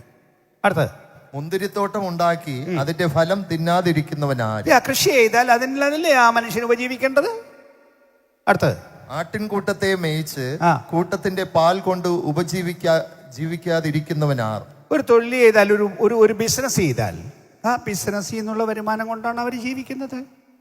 പിന്നെ ഞാനിത് മനുഷ്യരുടെ മര്യാദ പ്രകാരമോ പറയുന്നത്, ന്യായപ്രമാണവും ഇങ്ങനെ പറയുന്നില്ലയോ, മെതിക്കുന്ന കാളയ്ക്ക് മുഖക്കുട്ട കെട്ടരുത് എന്ന് മോശയുടെ ന്യായപ്രമാണത്തിൽ എഴുതിയിരിക്കുന്നുവല്ലോ. ദൈവം കാളയ്ക്ക് വേണ്ടിയോ ചിന്തിക്കുന്നത് അല്ല, കേവലം നമുക്ക് വേണ്ടി പറയുന്നതോ? 13-ാം വാക്യം. ദേവാലയ കർമ്മങ്ങൾ നടത്തുന്നവർ ദേവാലയം കൊണ്ട് ഉപജീവിക്കുന്നു എന്നും, യാഗപീഠത്തിങ്കൽ ശുശ്രൂഷ ചെയ്യുന്നവർ യാഗപീഠത്തിലെ വഴിപാടുകളിൽ ഓഹരിക്കാറാകുന്നു എന്നും നിങ്ങൾ അറിയുന്നില്ലയോ? അതുപോലെ കർത്താവും സുവിശേഷം അറിയിക്കുന്നവർ സുവിശേഷത്താൽ ഉപജീവിക്കണമെന്ന് കൽപ്പിച്ചിരിക്കുന്നു. അതാണ് ഇതിന്റെ മാർഗം. കൈകൊണ്ട് അധ്വാനിച്ച് അവനവൻ വേറെ തൊഴിൽ ചെയ്ത് ജീവിക്കണമെന്ന് പറയുന്ന ശാസ്ത്രക്കാരോട് പൗലോസ് പറയുകയാണ്. പറഞ്ഞ വാക്യങ്ങളെല്ലാം ഞാൻ ആവർത്തിച്ച് പറയേണ്ട കാര്യമില്ലല്ലോ. എല്ലാ തൊഴിലിനും അതിൻ്റെ ശമ്പളമുണ്ട്. സുവിശേഷ വേലക്കാരനും അവൻ്റെ ശമ്പളം ഉണ്ട്. ഇതും തൊഴിലാണ്, കേവലം തൊഴിലല്ലെന്ന് മാത്രം. ഇതാണ് തൊഴിൽ. എൻ്റെ തൊഴിൽ ഇതാണ്. എൻ്റെ പൂർണ്ണ സമയ തൊഴിൽ ഇതാണ്. നിങ്ങളുടെ പൂർണ്ണ സമയ തൊഴിൽ ഇതാണ്. ആ തൊഴിൽ ചെയ്യണം. ചെയ്യാത്തവരെ സംബന്ധിച്ച് ആക്ഷേപമുണ്ട്. ചിലർ ഈ അടുത്ത സമയത്ത് ഒന്ന് ഞാൻ കണ്ടു, ആഴ്ചയിൽ 5 മണിക്കൂറേ പണി ചെയ്യുള്ളൂ, വിശ്വാസിയുടെ പണയം മാറ്റി ജീവിക്കുകയാണ് എന്നൊക്കെ പറഞ്ഞ് കുറേ ആക്ഷേപങ്ങളൊക്കെ പറയുന്ന കുറേ ആളുകളുണ്ട്. ഞായറാഴ്ച ഒരു സഭയോ, ഇടയ്ക്കൊരു യോഗം, പിന്നൊരു വെള്ളിയാഴ്ച ഒരു പ്രാർത്ഥന, 5 മണിക്കൂർ, അത്രയേ ഉള്ളതാണ്. അവർ വിചാരിക്കുന്നത് അങ്ങനെ കൊണ്ടായി വരുമെന്നാണ്. ഒരു ദൂതുണ്ടാക്കണമെങ്കിൽ, ശരിക്കും ഒരു ദൂതുണ്ടാക്കണമെങ്കിൽ എത്ര മണിക്കൂർ പണി ചെയ്യണം? അലസന്മാരുടെ കാര്യമല്ലേ ഞാൻ പറയുന്നത്. പുസ്തകം എടുത്തും വെച്ച് അങ്ങ് പറഞ്ഞു തുടങ്ങുന്ന കാര്യമല്ലേ ഞാൻ പറയുന്നത്. നല്ലൊരു ദൂതുണ്ടാക്കണമോ? ഏറ്റവും നല്ല ദൈവശാസ്ത്രിയാണെങ്കിൽ കുറഞ്ഞ പക്ഷം 1 ദിവസം എടുക്കും. അധികം വലിയ ദൈവശാസ്ത്രിയുടെ കാര്യം പറയുകയാണ്. സാധാരണ ഒരുവനെ സംബന്ധിച്ചിടത്തോളം കുറഞ്ഞ പക്ഷം ഒരു 2-3 ദിവസം ആഞ്ഞ് പണി ചെയ്തെങ്കിലും ഒരു ദൂതുണ്ടാക്കാൻ പറ്റുള്ളൂ. പഠിക്കാൻ, പ്രാർത്ഥിക്കാൻ നേരം വേണ്ടേ? പ്രാർത്ഥിക്കുന്ന ശുശ്രൂഷയല്ലേ? ജനത്തിന് വേണ്ടി ചെയ്യുന്ന ശുശ്രൂഷയല്ലേ? ദൂത് വാങ്ങിക്കാൻ ചുമ്മാ ഒരു പാഠം എടുത്ത് പറയാൻ ഒക്കത്തില്ല. ദൈവത്തിൻ്റെ അരുളപ്പം എന്താണെന്ന് കേൾക്കാനിരിക്കണം. ഞാൻ പല കൺവെൻഷനും പ്രസംഗിക്കാൻ പോയിട്ടുള്ളൊരു ദിവസം മുഴുവൻ ദൈവസന്ധിയിൽ വീണ് കിടന്ന്, നേരം വെളുക്കുമ്പോൾ തൊട്ട് പോകുന്നിടം വരെ വീണ് കിടന്ന് പ്രാർത്ഥിച്ച് ദൂതുണ്ടാക്കിയാണ് പോയിട്ടുള്ളത്. പിന്നെ യാത്രയ്ക്ക് 2-3 മണിക്കൂർ, പ്രസംഗം 1.5 മണിക്കൂറായിരിക്കും. അപ്പോൾ അങ്ങോട്ട് 3 മണിക്കൂർ, അല്ലെങ്കിൽ 2 മണിക്കൂർ, ഇങ്ങോട്ട് 2 മണിക്കൂർ, 4 മണിക്കൂർ, പ്രസംഗം 1 മണിക്കൂർ, ഒരു ദിവസം മുഴുവൻ പ്രസംഗം ഉണ്ടാക്കാൻ. അവരുടെ കണക്കനുസരിച്ച് പ്രസംഗപീഠത്തിൽ 1 മണിക്കൂറേ അവർക്കറിയുള്ളൂ. ഒരു ശുശ്രൂഷകൻ അനുഭവിക്കേണ്ടി വരുന്ന ആത്മീയ ശുശ്രൂഷയുടെ കാര്യം ബഹുഭൂരിപക്ഷം ജനത്തിനും അറിയില്ല. അങ്ങനെയുള്ളവർ ഉദ്ദേശിക്കുന്നതല്ല ശുശ്രൂഷ. ഇത് ദൈവത്തിൽ പ്രാപിക്കേണ്ടതാണ്, പ്രാപിച്ചു കൊടുക്കേണ്ടതാണ്, പഠിച്ചു കൊടുക്കേണ്ടതാണ്. അലസരായി ജീവിക്കുന്ന ചിലരുണ്ടെന്നുള്ളതിനെ ഞാൻ നിഷേധിക്കുന്നില്ല. അവർ തങ്ങളെ തന്നെ തിരുത്തണം. തിരുത്തി ഉത്സാഹമായി ദൈവത്തിൻ്റെ വേല ചെയ്യണം. സാധാരണ മനുഷ്യൻ 8 മണിക്കൂർ പണി ചെയ്യുമെങ്കിൽ കുറഞ്ഞ പക്ഷം അത്രയെങ്കിലും ചെയ്തിരിക്കണം. ഞാൻ ദിവസം ഒരു 16 മണിക്കൂറെങ്കിലും പണി ചെയ്യുന്നവനാണ്. ഇന്നും 16 മണിക്കൂറെങ്കിലും എല്ലാ ദിവസവും വേല ചെയ്താണ് ഞാൻ എൻ്റെ ശുശ്രൂഷ നടത്തുന്നത്. അപ്പം അങ്ങനെ വേല ചെയ്യുമ്പോൾ യേശു പറഞ്ഞത്, മത്തായി സുവിശേഷം 10-ാം അധ്യായം തൻ്റെ ശിഷ്യന്മാരെ പറഞ്ഞു വിട്ടപ്പോൾ യേശു എന്താ പറഞ്ഞത്? നിങ്ങൾ ഏതെങ്കിലും വീട്ടിൽ ചെന്നാൽ അവിടെ തന്നെ പാർക്കണം. അവർ തരുന്ന ഭക്ഷിച്ചവിടെ പാർക്കണം. വേലക്കാരൻ തൻ്റെ കൂലിക്ക് യോഗ്യനല്ലോ എന്നാണ് യേശു പഠിപ്പിച്ചത്. ഇത് ദൈവ സംവിധാനമാണ്. ആ ദൈവ സംവിധാനം അനുസരിച്ച് സുവിശേഷ വേലക്കാരന് കിട്ടേണ്ട അർഹമായ അവൻ്റെ ശമ്പളമാണ് അവന് കിട്ടുന്നത്. ഞാൻ മുമ്പ് പറഞ്ഞതിൻ്റെ ബാക്കി പറയുന്നു. ഇവിടുത്തെ സകല ഉദ്യോഗസ്ഥന്മാരും ശമ്പളം വാങ്ങിക്കുന്നത്, ഗവൺമെൻറ്റിൽ നിന്ന് ശമ്പളം വാങ്ങിക്കുന്നവർക്ക് ഗവൺമെൻറ്റിൻ്റെ കാശ് എവിടെ നിന്ന് കിട്ടി? ഗവൺമെൻറ്റിൽ നിന്ന് ശമ്പളം വാങ്ങിക്കുന്നത് ശരിയാണ്. ഗവൺമെൻറ്റിന് പൈസ എവിടെ നിന്ന് കിട്ടി പറയാവോ? ഇവിടുത്തെ സാധാരണക്കാരൻ്റെ സകല മനുഷ്യരുടെയും കയ്യിൽ നിന്ന് വാങ്ങിച്ച ടാക്സാണ്. ഇവിടുത്തെ മുഖ്യമന്ത്രി ശമ്പളം വാങ്ങിക്കുന്നത് എവിടുന്ന്? ഗവൺമെൻറ് ഖജനാവിൽ നിന്ന്. ഗവൺമെൻറ് ഖജനാവിലെ കാശ് എൻ്റെയും നിങ്ങളുടെയും ടാക്സിൻ്റെ പണമാണ്. ഇവിടുത്തെ പോലീസ് ഉദ്യോഗസ്ഥൻ ശമ്പളം വാങ്ങിക്കുന്നത് എവിടുന്നത്? ഗവൺമെൻറ് ഖജനാവിൽ നിന്ന്. ഒന്നുകൂടെ പറയുന്നത്, ഗവൺമെൻറ് ഖജനാവിലെ കാശ് എവിടുന്ന്? നിങ്ങളുടെ കയ്യിലെ ടാക്സ് വാങ്ങിച്ചു. മെഡിക്കൽ ഡോക്ടർ എവിടുന്ന് ശമ്പളം വാങ്ങിക്കുന്നു? പേഷ്യൻസിൻ്റെ കയ്യിൽ നിന്ന് കാശ് വാങ്ങിച്ചിട്ട്. അങ്ങനല്ലേ ആശുപത്രി കാശുണ്ടാക്കുന്നത്? അല്ല, ആശുപത്രി വേറെ എവിടെന്നെങ്കിലും കൊണ്ടുവന്നോ? ഇല്ലല്ലോ. പറഞ്ഞ സകല പേഷ്യൻസിൻ്റെ കയ്യിൽ നിന്ന് കാശ് വാങ്ങിച്ചല്ലേ ഡോക്ടേഴ്സിന് ശമ്പളം കൊടുക്കുന്നത്? അങ്ങനല്ലേ പറ്റുള്ളൂ. ഇവിടുത്തെ IAS IPS ഓഫീസർമാർ ശമ്പളം വാങ്ങിക്കുന്നത് എവിടുന്നത്? ഇവിടുത്തെ സാധാരണ ജനത്തിൻ്റെ ടാക്സിൽ നിന്ന്. അങ്ങനെ ചുരുക്കി പറഞ്ഞാൽ നമ്മൾ കൊടുക്കുന്നത് തിന്നല്ലേ എല്ലാവരും ജീവിക്കുന്നത്, അല്ലേ? ബിസിനസ്സുകാരൻ എവിടെ നിന്ന് ഉണ്ടാക്കി? സാധാരണക്കാരന് സാധനം വിറ്റും വെച്ച് അവൻ്റെ കാശ് വാങ്ങിച്ചല്ലേ ജീവിക്കുന്നത്? അവൻ്റെ ലാഭം വാങ്ങിച്ചല്ലേ അവർ ജീവിക്കുന്നത്? അല്ല, ശമ്പളം വാങ്ങിക്കുന്നത് ആരെങ്കിലും അഖിലാണ്ടത്തിലുണ്ടോ? ഇല്ലല്ലോ. എന്നാ പോലീസ് ഓഫീസറോടൊന്ന് പറയാം, ഞങ്ങൾ തരുന്ന തിന്നാണ് നീ ജീവിക്കുന്നത് എന്നൊന്ന് പറയാമോ?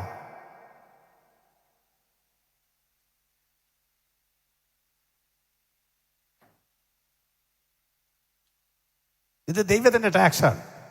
ഇത് നിങ്ങളുടെ അല്ല. ദശാംശം നിങ്ങളുടേതല്ല. നിങ്ങൾ ദശാംശം എടുത്താൽ ദൈവത്തിൻ്റെ വക നിങ്ങൾ അപഹരിക്കുകയാണ്. അങ്ങനെയാണ് മലാഖി പ്രവചനം പറഞ്ഞത്, നിങ്ങൾ ദൈവത്തിൻ്റെ വക അപഹരിക്കുകയാണ്.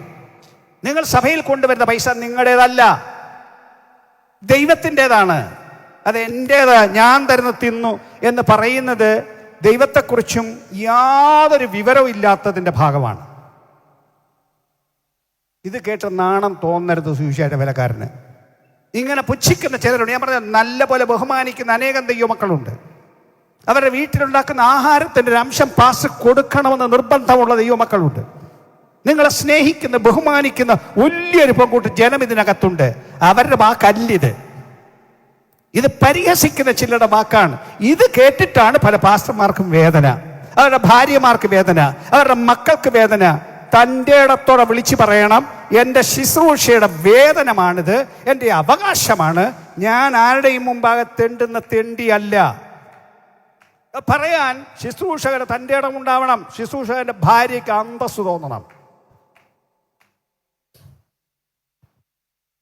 ഇന്നത്തെ സഭകളിൽ നടക്കുന്ന തിന്മയ്ക്ക് തക്ക പരിഹാരം ഉണ്ടാകേണ്ടത് ആവശ്യം. അവരെല്ലാം മാനസാന്തരപ്പെടുത്താനൊന്നും കഴിയത്തില്ല. അവർ മാനസാന്തരപ്പെടുന്നവരല്ല. അതിനല്ല അവർ സഭയിൽ വരുന്നത്. ഇങ്ങനൊരു കൂട്ടരുണ്ട്. പക്ഷേ ശുശ്രൂഷ ചെയ്യാൻ വിളിക്കപ്പെട്ട നിങ്ങൾ ആത്മാവിൻ്റെ അഭിമാനത്തോടെ അന്തസ്സോടെ ശുശ്രൂഷ ചെയ്യണം. ഇച്ചിരി പറയാനുണ്ട്, എന്നാലും ഒരു വാക്കുകൂടെ പറഞ്ഞാൽ നിങ്ങൾക്ക് എല്ലാവർക്കും ഇനിയും ചായ കുടിക്കാനൊക്കെ പോകണം, വൈകിട്ട് യോഗത്തിനും വരണമല്ലോ. ഒരു കാര്യം കൂടെ പറഞ്ഞു നിർത്താം. ഞാൻ പറഞ്ഞില്ല, ബാക്കിയെല്ലാം ദീർഘമായിട്ട് ഞാൻ നോട്ടുണ്ടാക്കിയിട്ടുണ്ട്. വിശദമായ നോട്ടുണ്ടായിട്ടുണ്ട്. ദൈവം ആളുകൾക്ക് അറിയാവുന്ന ഒരു വാക്ക് പണ്ട് തൊട്ട് ഞാൻ കേട്ടിട്ടുള്ളതാണ്. ലേവിയുടെ ഓഹരി ദൈവമാണ്. ഭൂമിയിൽ നിങ്ങൾക്ക് ഓഹരി ഉണ്ടായിരിക്കാൻ പാടില്ല. എല്ലാവർക്കും അറിയാവുന്ന വാക്യം. പുതിയ നിയമത്തിൽ എന്താണ്? പാസ്റ്റർമാർക്ക് ഓഹരി ഉണ്ടായിരിക്കാൻ, വസ്തുവും വീടും സൗകര്യങ്ങളും ഉണ്ടായിരിക്കാൻ പാടില്ല. അവർ പാവപ്പെട്ടവരായിട്ട് ജീവിക്കണം. ഞാൻ പറഞ്ഞാൽ ഒത്തിരി നല്ല വിശ്വാസമുണ്ട്. എന്നാലും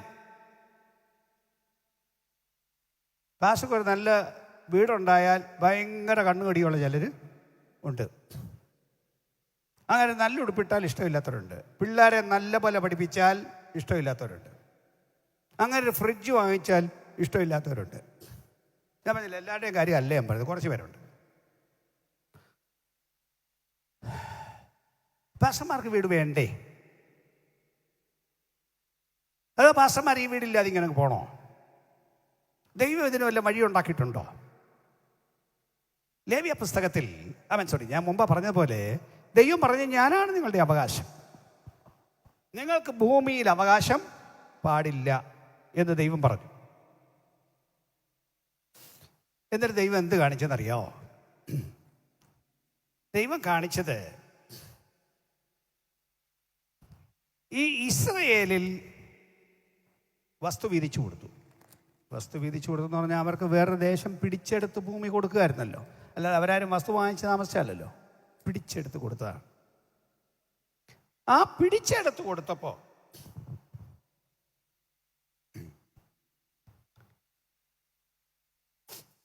ദൈവം അതിനെ 12 വീതിച്ചു. ഇസ്രായേലിന് 12 ഗോത്രമേ ഉള്ളെങ്കിലും ശരിക്കും പറഞ്ഞാൽ 13 ഗോത്രമുണ്ട്. അതെന്താണെന്ന് ചോദിച്ചാൽ, യോസഫിന് 2 ഗോത്രം കൊടുത്തു. യോസഫിന് 2 മക്കളെ യാക്കോബ് അങ്ങെടുത്തു. എന്നിട്ട് പറഞ്ഞു, 2 എനിക്ക്. അങ്ങനെ വന്നപ്പോൾ 13 ഗോത്രമായി. ലേവി ഉൾപ്പെടെ 13 ഗോത്രമാണ്. ദൈവം പറഞ്ഞ് 12 വീതിക്കണം. ലേവിക്ക് കൊടുക്കരുത്, ബാക്കി എല്ലാവർക്കും കൊടുക്കണം. അപ്പോൾ അവകാശം കിട്ടിയപ്പോൾ ലേവിക്ക് കിട്ടിയില്ല. ദൈവം എന്താ അങ്ങനെ കാണിച്ച്? ദൈവം പറഞ്ഞൊരു കാര്യം ചെയ്യും, ബാക്കി ഈ 12 ഗോത്രങ്ങൾ ലേവിക്ക് താമസിക്കാൻ പട്ടണം കൊടുക്കണം, വീട് കൊടുക്കണം, പുൽപ്പുറങ്ങളും കൊടുക്കണം. ലേവിക്കും വേണം ഇതെല്ലാം. ദൈവവേല ചെയ്യുന്നവന് ഇതെല്ലാം വേണം. സാധാരണക്കാരനുള്ള വീട് അവർക്കും വേണം, ആ സ്ഥലം അവർക്കും വേണം, പട്ടണം അവർക്കും വേണം, അവർക്കും താമസിക്കണം. അങ്ങനെയാണ് ദൈവം ക്രമം വെച്ചത്. ദൈവം എന്തുകൊണ്ട് നേരിട്ട് കൊടുത്തില്ല? എൻ്റെ ന്യായം ഞാൻ പറയാണ്, എൻ്റെ ബുദ്ധിക്ക് മനസ്സിലാകുന്ന ന്യായം. ദൈവത്തിന് 13 വീതിച്ച് അവൻ കൊടുക്കാവുന്നേ ഉള്ളായിരുന്നു. ആരുടെയും കയ്യിൽ നിന്നൊന്നും വാങ്ങി ജീവിക്കണ്ടായിരുന്നു. 13 വീതിച്ച് അവൻ കൊടുത്തിരുന്നെങ്കിൽ ആരും വന്ന് ഇത്തിരി വർത്തമാനം പറയത്തില്ലായിരുന്നു. ദൈവം പറഞ്ഞത് വേണ്ട, നിങ്ങൾ ഈ 12 ഗോത്രം അവർക്ക് കൊടുക്കണം. 2 കാരണമാണ്. 1, ലേവി പറയരുത് നിൻ്റെ ഒന്നും വാങ്ങിച്ചല്ല ഞാൻ തിന്നുന്നത്, മര്യാദയ്ക്ക് പള്ളി വന്നിട്ട് പോയിക്കോണം, ഞാൻ എൻ്റെ ചെലവിൽ ജീവിക്കുന്നതാണ് എന്ന് ലേവി പറയാൻ പാടില്ല. സ്വന്തം ചെലവിൽ ജീവിച്ചാൽ, ആരുടെയും കയ്യിൽ നിന്ന് വാങ്ങിച്ചാൽ അങ്ങനെയൊക്കെ പറയും. സൗകര്യമുള്ളവൻ വരണം, അല്ലാത്തവൻ പോയിക്കോണം. അഹങ്കാരം പറയാതിരിക്കാൻ മനുഷ്യരെ കൊണ്ട് കൊടുപ്പിച്ചു. അപ്പം ഈ അഹങ്കാരം പറയില്ലല്ലോ. 2, ആത്മീയ ശുശ്രൂഷ ഫ്രീ അല്ല എന്ന് സകല ജനം അറിയണം. ഒരു ഡോക്ടറെ കാണാൻ പോയാൽ പൈസ കൊടുക്കണ്ടേ? ഏതെങ്കിലും ഒരു കാര്യത്തിന് ആരുടെയെങ്കിലും പൈസ കൊടുക്കാതെ വല്ലതും ചെയ്തു തരുമോ? ഇല്ലല്ലോ. ഒരു ഫോം പൂരിപ്പിക്കാൻ ഒരാൾക്ക് പോയി പൈസ കൊടുത്താലല്ലേ പറ്റുള്ളൂ. എന്താണ് ഭൂമിയിൽ ഫ്രീ ആയിട്ടുള്ളത്? ഒരു വകയും ഫ്രീ അല്ല. ഡോക്ടർക്ക് അനുസരിച്ച്, അതാത് ഉദ്യോഗസ്ഥനനുസരിച്ച് ശമ്പളം കൂടുതലും കുറവുണ്ട്. ആത്മീയ ശുശ്രൂഷ ഫ്രീ ആണെന്നോ? മനുഷ്യൻ്റെ ആത്മാവിന് ശുശ്രൂഷ ചെയ്ത് സ്വർഗത്തിൽ കൊണ്ടുപോകണ്ടേ? അതിനവർ ആത്മാവിന് വേണ്ടി ജാഗരിക്കണ്ടേ? അത് ഫ്രീ ആണോ? സുഖേട് വരുന്നു, അതിനുവേണ്ടി പ്രാർത്ഥിക്കാൻ പോയി ഇരിക്കണ്ടേ? ചില കേസുകൾ ബുദ്ധിമുട്ടുള്ള കേസുകളുണ്ട്, പൊരുതി പ്രാർത്ഥിക്കേണ്ട കേസുകളുണ്ട്. ചിലത് ഭൂതശക്തികളുമായിട്ട് മല്ലടിച്ച് വേണം ചിലരെ വിടുവിക്കാൻ. നല്ല പോലെ തങ്ങളെ തന്നെ പണയം വെച്ച് വേണം ചില ശുശ്രൂഷയ്ക്ക് പോകാൻ. ഇതെല്ലാം ഫ്രീ ആണെന്നോ? ഡോക്ടറേക്ക് പോയി പൈസ കൊടുക്കുമല്ലോ, 10 ലക്ഷം, 15 ലക്ഷം, 20 ലക്ഷം ഇല്ലാത്ത ഉണ്ടാക്കി കൊടുക്കുമല്ലോ. ആത്മീയ ശുശ്രൂഷ ഫ്രീ ആണെന്നോ? ദൈവം പറഞ്ഞ അല്ല. സകല ഇസ്രായേൽ ജനവും അറിയണം, ആത്മിക ശുശ്രൂഷ ഫ്രീ അല്ല. ഒരു ശുശ്രൂഷയും ഫ്രീ അല്ല. അതിനാണ് ദൈവം ഈ ക്രമം വെച്ചത്. അപ്പോൾ ശുശ്രൂഷകനും വീട് വേണം. ആര് കൊടുക്കണം? എക്സിക്യൂട്ടീവ് കമ്മിറ്റി അല്ല കൊടുക്കേണ്ടത്. ഏത് സഭയിൽ ശുശ്രൂഷ ചെയ്തിട്ടുണ്ടോ അത്രയും സഭയാണ് ആ ശുശ്രൂഷകന് വീടുണ്ടാക്കി കൊടുക്കേണ്ടത്. അതാണ് ദൈവത്തിൻ്റെ ന്യായം.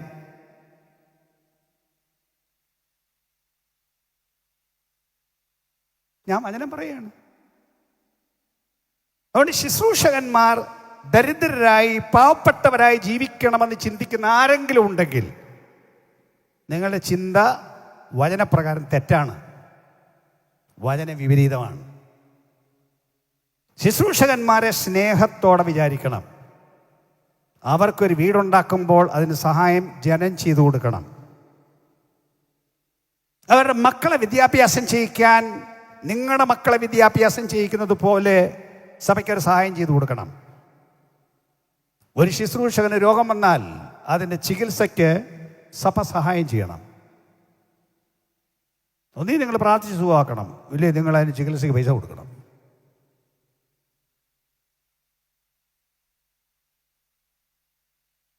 ഞാൻ ദൈവത്തിൻ്റെ ക്രമം പറയുന്നു. ഇതാണ് ദൈവം വെച്ച വ്യവസ്ഥിതി. ഇനി ഒരു കാര്യം കൂടി, ഇവിടെ കുറേ പേർക്ക് നല്ല സഭ വേണം, കൂടുതൽ കാശ് വേണം, നല്ലപോലെ കാശുമായി ജീവിച്ചോളൂ.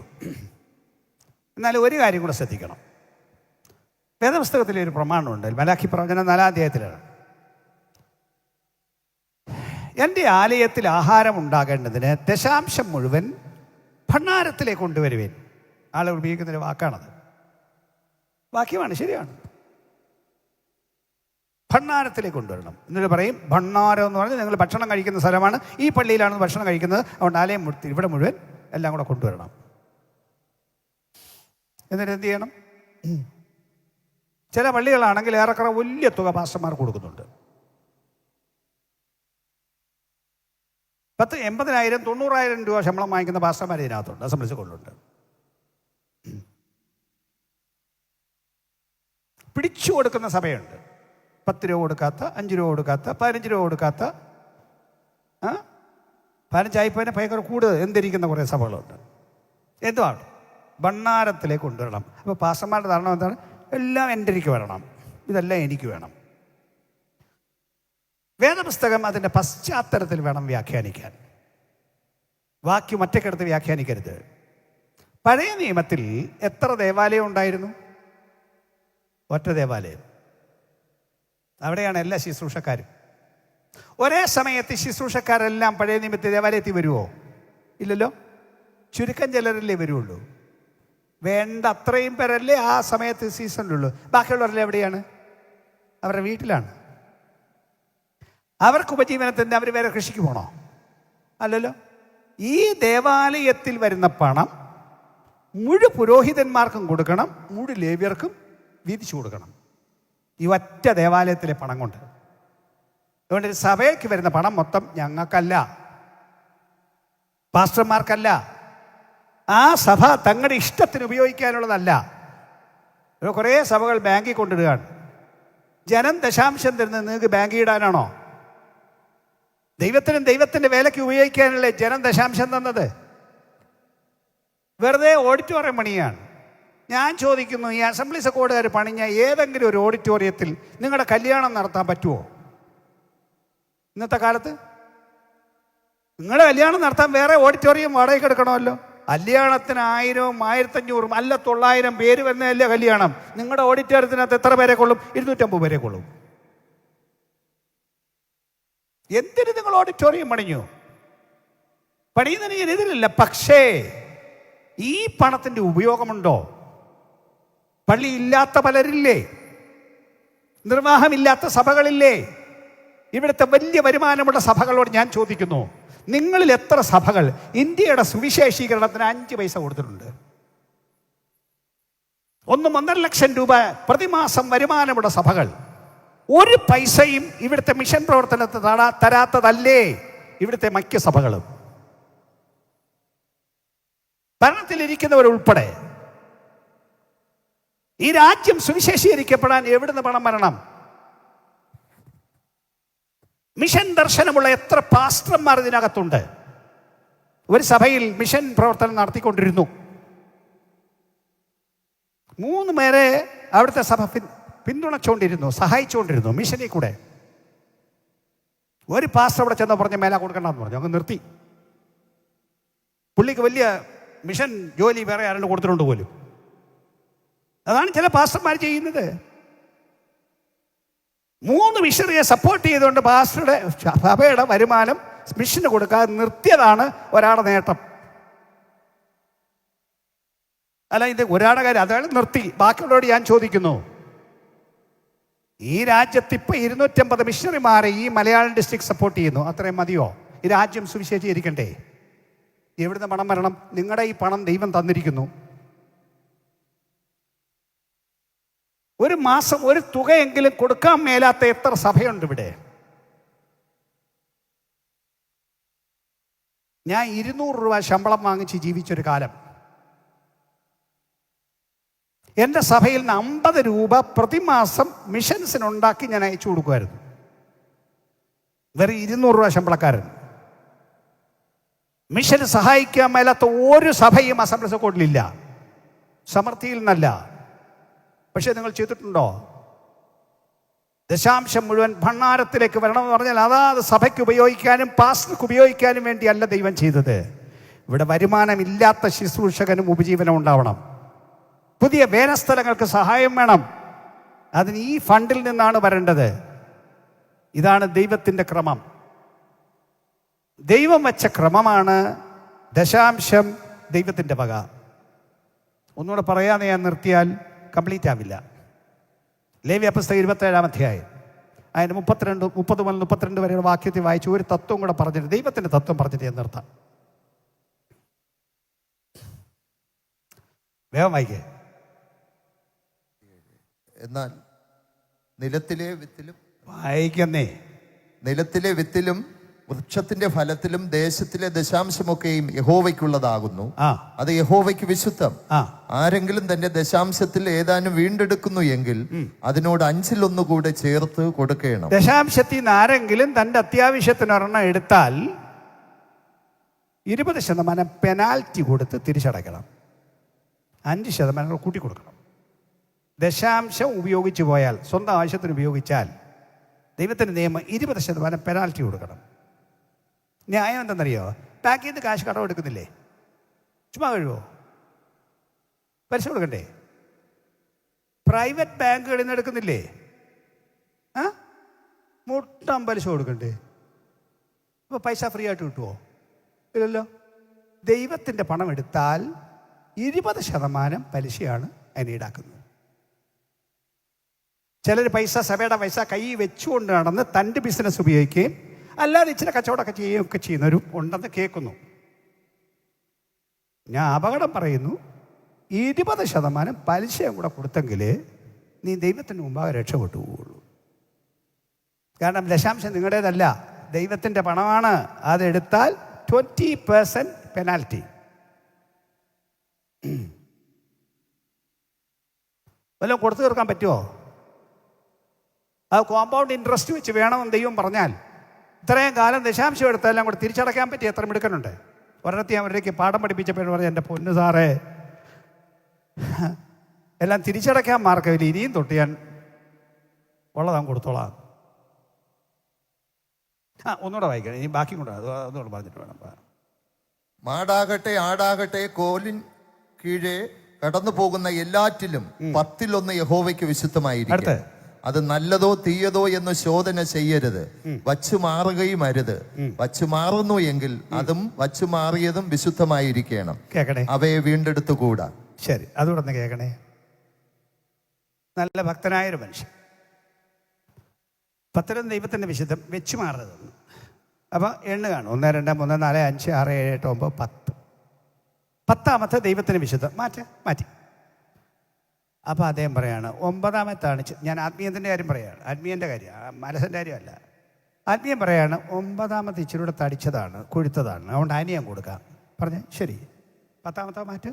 9ാമത് കൊടുക്കാമെന്ന് നീ പറഞ്ഞില്ലേ, അതും മാറ്റ്. കാരണം 10ാമത്തെ ദൈവത്തിൻ്റെത്, മറ്റേത് കൊടുക്കാമെന്ന് നീ പറഞ്ഞതുകൊണ്ട് അതും ദൈവത്തിന് വിശുദ്ധം. വെച്ച് മാറരുത്. വെച്ച് മാറിയാൽ വെച്ച് മാറിയതും അസലും ദൈവത്തിൻ്റെതായിത്തീരും. കേട്ടിട്ടുണ്ടാവല്ലോ. ദൈവത്തോട് കളിക്കരുത്. സഭയിൽ വല്ലതൊക്കെ കൊണ്ടു കൊടുത്ത് പിണങ്ങുമ്പോൾ എൻ്റെ സാധനം തിരിച്ചു വേണമെന്ന് പറഞ്ഞ് വാങ്ങിച്ചുകൊണ്ട് പോകുന്ന മനുഷ്യരുണ്ട്. മേശ, ഫാന്, ഓരോ സാധനങ്ങൾ എടുത്തോണ്ട് പോകുന്നു. കൊടുത്ത് ദൈവത്തിൻ്റെതാണ്. തിരിച്ചെടുത്ത അതിൻ്റെ ഫലം നീ അനുഭവിക്കും. വസ്തു കൊടുത്തിട്ട് പിന്നെ ആലോചിച്ചപ്പോൾ അത്രയും നല്ല വസ്തു കൊടുക്കണ്ടായിരുന്നു. തിരിച്ചു വാങ്ങിച്ച കക്ഷികളെ എനിക്കറിയാം. വീട്ടിൽ അതിൻ്റെ മുഴുവൻ ഗതികേടും വന്നതും എനിക്ക് നേരിട്ടറിയാം.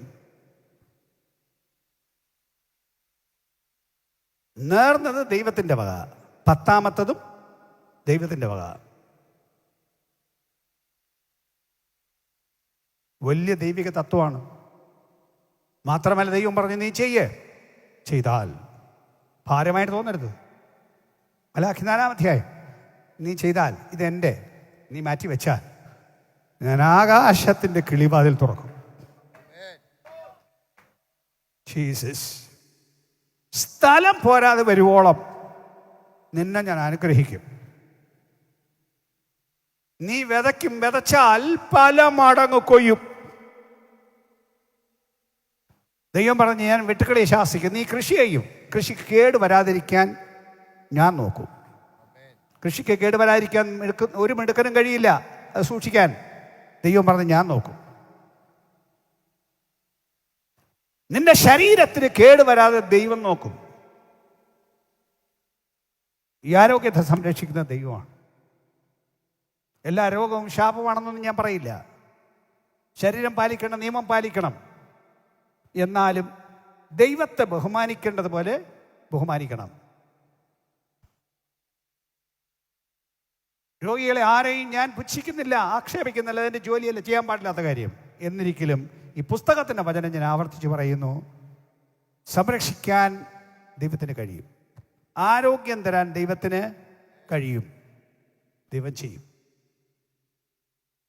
വഴിയില്ലാത്തടത്ത് വഴിയുണ്ടാക്കാൻ ഈ ദൈവത്തിന് കഴിയും. ദശാംശം കൊടുക്കാത്തവന് വേണ്ടി ചുമ്മാതെ കുത്തിയിരുന്ന് പ്രാർത്ഥിക്കരുത്. ആർക്ക് നന്മയുണ്ടാകാൻ നിങ്ങൾ പ്രാർത്ഥിച്ചാലും ദൈവം കൊടുക്കുകയില്ല. ദൈവത്തിന് നിയമം പാലിക്കുന്നവന് മാത്രമേ ദൈവത്തിൻ്റെ അനുഗ്രഹം കിട്ടുകയുള്ളൂ.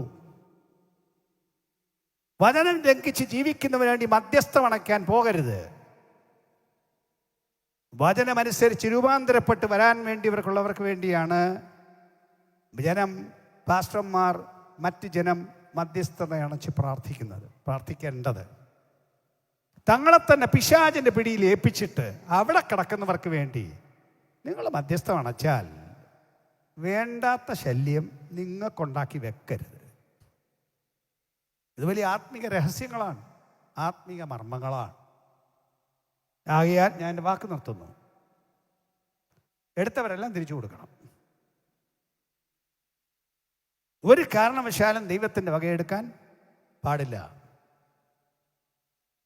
ഇത് ദൈവത്തിൻ്റെ വാക്കാണ്. ദൈവം തൻ്റെ വാക്ക് പാലിക്കും. പിന്നെ ഒന്നുകൂടെ ശുശ്രൂഷന്മാരോട് പറയുന്നു, നിങ്ങൾക്ക് ദൈവത്തിൻ്റെ സഭയിൽ നിന്ന് കിട്ടുന്നത് ആരുടെയും ഔദാര്യമല്ല. ആരൊരിക്കലും പോയി കൈ നീട്ടരുത്. ഞെരുക്കം വന്നാൽ ഒരു വീട്ടിലും പോയി ചോദിക്കരുത്. മുട്ടുകുത്തി പ്രാർത്ഥിക്കൂ. പ്രാർത്ഥന കേൾക്കുന്നവൻ ആളെ പറഞ്ഞു വിടുന്നിടം വരെ 2 ദിവസം പട്ടിണി കിടക്കേണ്ടി വന്നാൽ കിടക്കൂ. ജീസസ്. അങ്ങനെയും കിടന്ന ആദിമ ഭക്തന്മാരില്ലേ? എന്തിന് വിഷമിക്കണം? പുലർത്താൻ കഴിയുന്നൊരു ദൈവം അവിടുന്നല്ലേ നമ്മളെ വിളിച്ചത്. ആ വിശ്വാസം ദൈവദാസന്മാർക്കുണ്ടാവണം.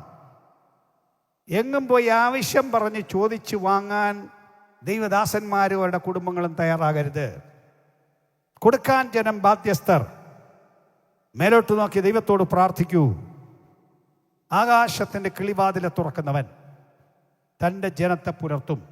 വിശ്വാസത്തിൻ്റെ ഒരു സംഘം നമ്മുടെ സമൂഹത്തിൽ എഴുന്നേക്കട്ടെ.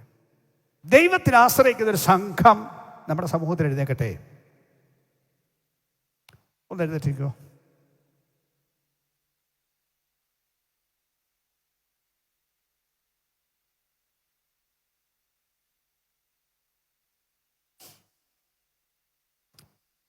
ഞാനിന്ന് പറഞ്ഞത് ദൈവത്തിൻ്റെ വചനമാണെന്നുള്ള ബോധ്യമുണ്ടോ? ഉണ്ടോ? അതോ ഞാൻ സ്വന്തമായിട്ട് എന്തെങ്കിലും ശാസ്ത്രം പറഞ്ഞാണ്? ഞാൻ പറഞ്ഞ ദൈവത്തിൻ്റെ വചനമാണെന്ന് വിശ്വസിക്കുന്നെങ്കിൽ അവർ മാത്രം ഒന്ന് കൈ ഉയർത്താവൂ.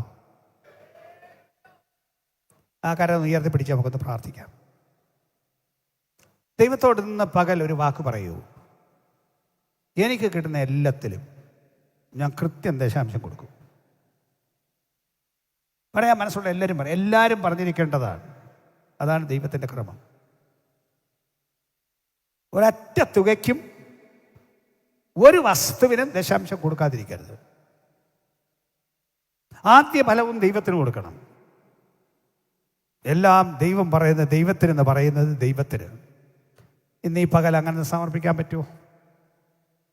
സമർപ്പിക്കാൻ പറ്റുമെങ്കിൽ ആ കൈ ഉയർത്തിപ്പിടിച്ച് ഒരു 1-2 മിനിറ്റ് എടുത്ത് ദൈവത്തോട് പ്രൈവറ്റായിട്ടൊന്ന് പറയും. വായി തുറന്ന് തന്നെ പറയൂ, മനസ്സിൽ പറയണ്ട, വായി തുറന്ന് തന്നെ പറയൂ. ദൈവമേ, എനിക്കുള്ള സകലവും അതിൻ്റെ 10-1 അങ്ങേക്ക് തരും. എൻ്റെ എല്ലാ വരുമാനത്തിൻ്റെയും 10-1 അങ്ങേക്ക് തരും.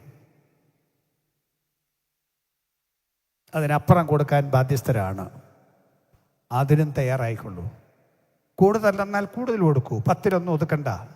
വരുമാനം കൂടുമ്പോൾ കുറച്ചല്ല കൊടുക്കേണ്ടത്, അതിനനുസരിച്ച് വർദ്ധിച്ച അളവിൽ കൊടുക്കൂ. 20% കൊടുക്കാൻ പറ്റുമെങ്കിൽ കൊടുക്കൂ. 50% കൊടുക്കാൻ പറ്റും, കൊടുക്കൂ.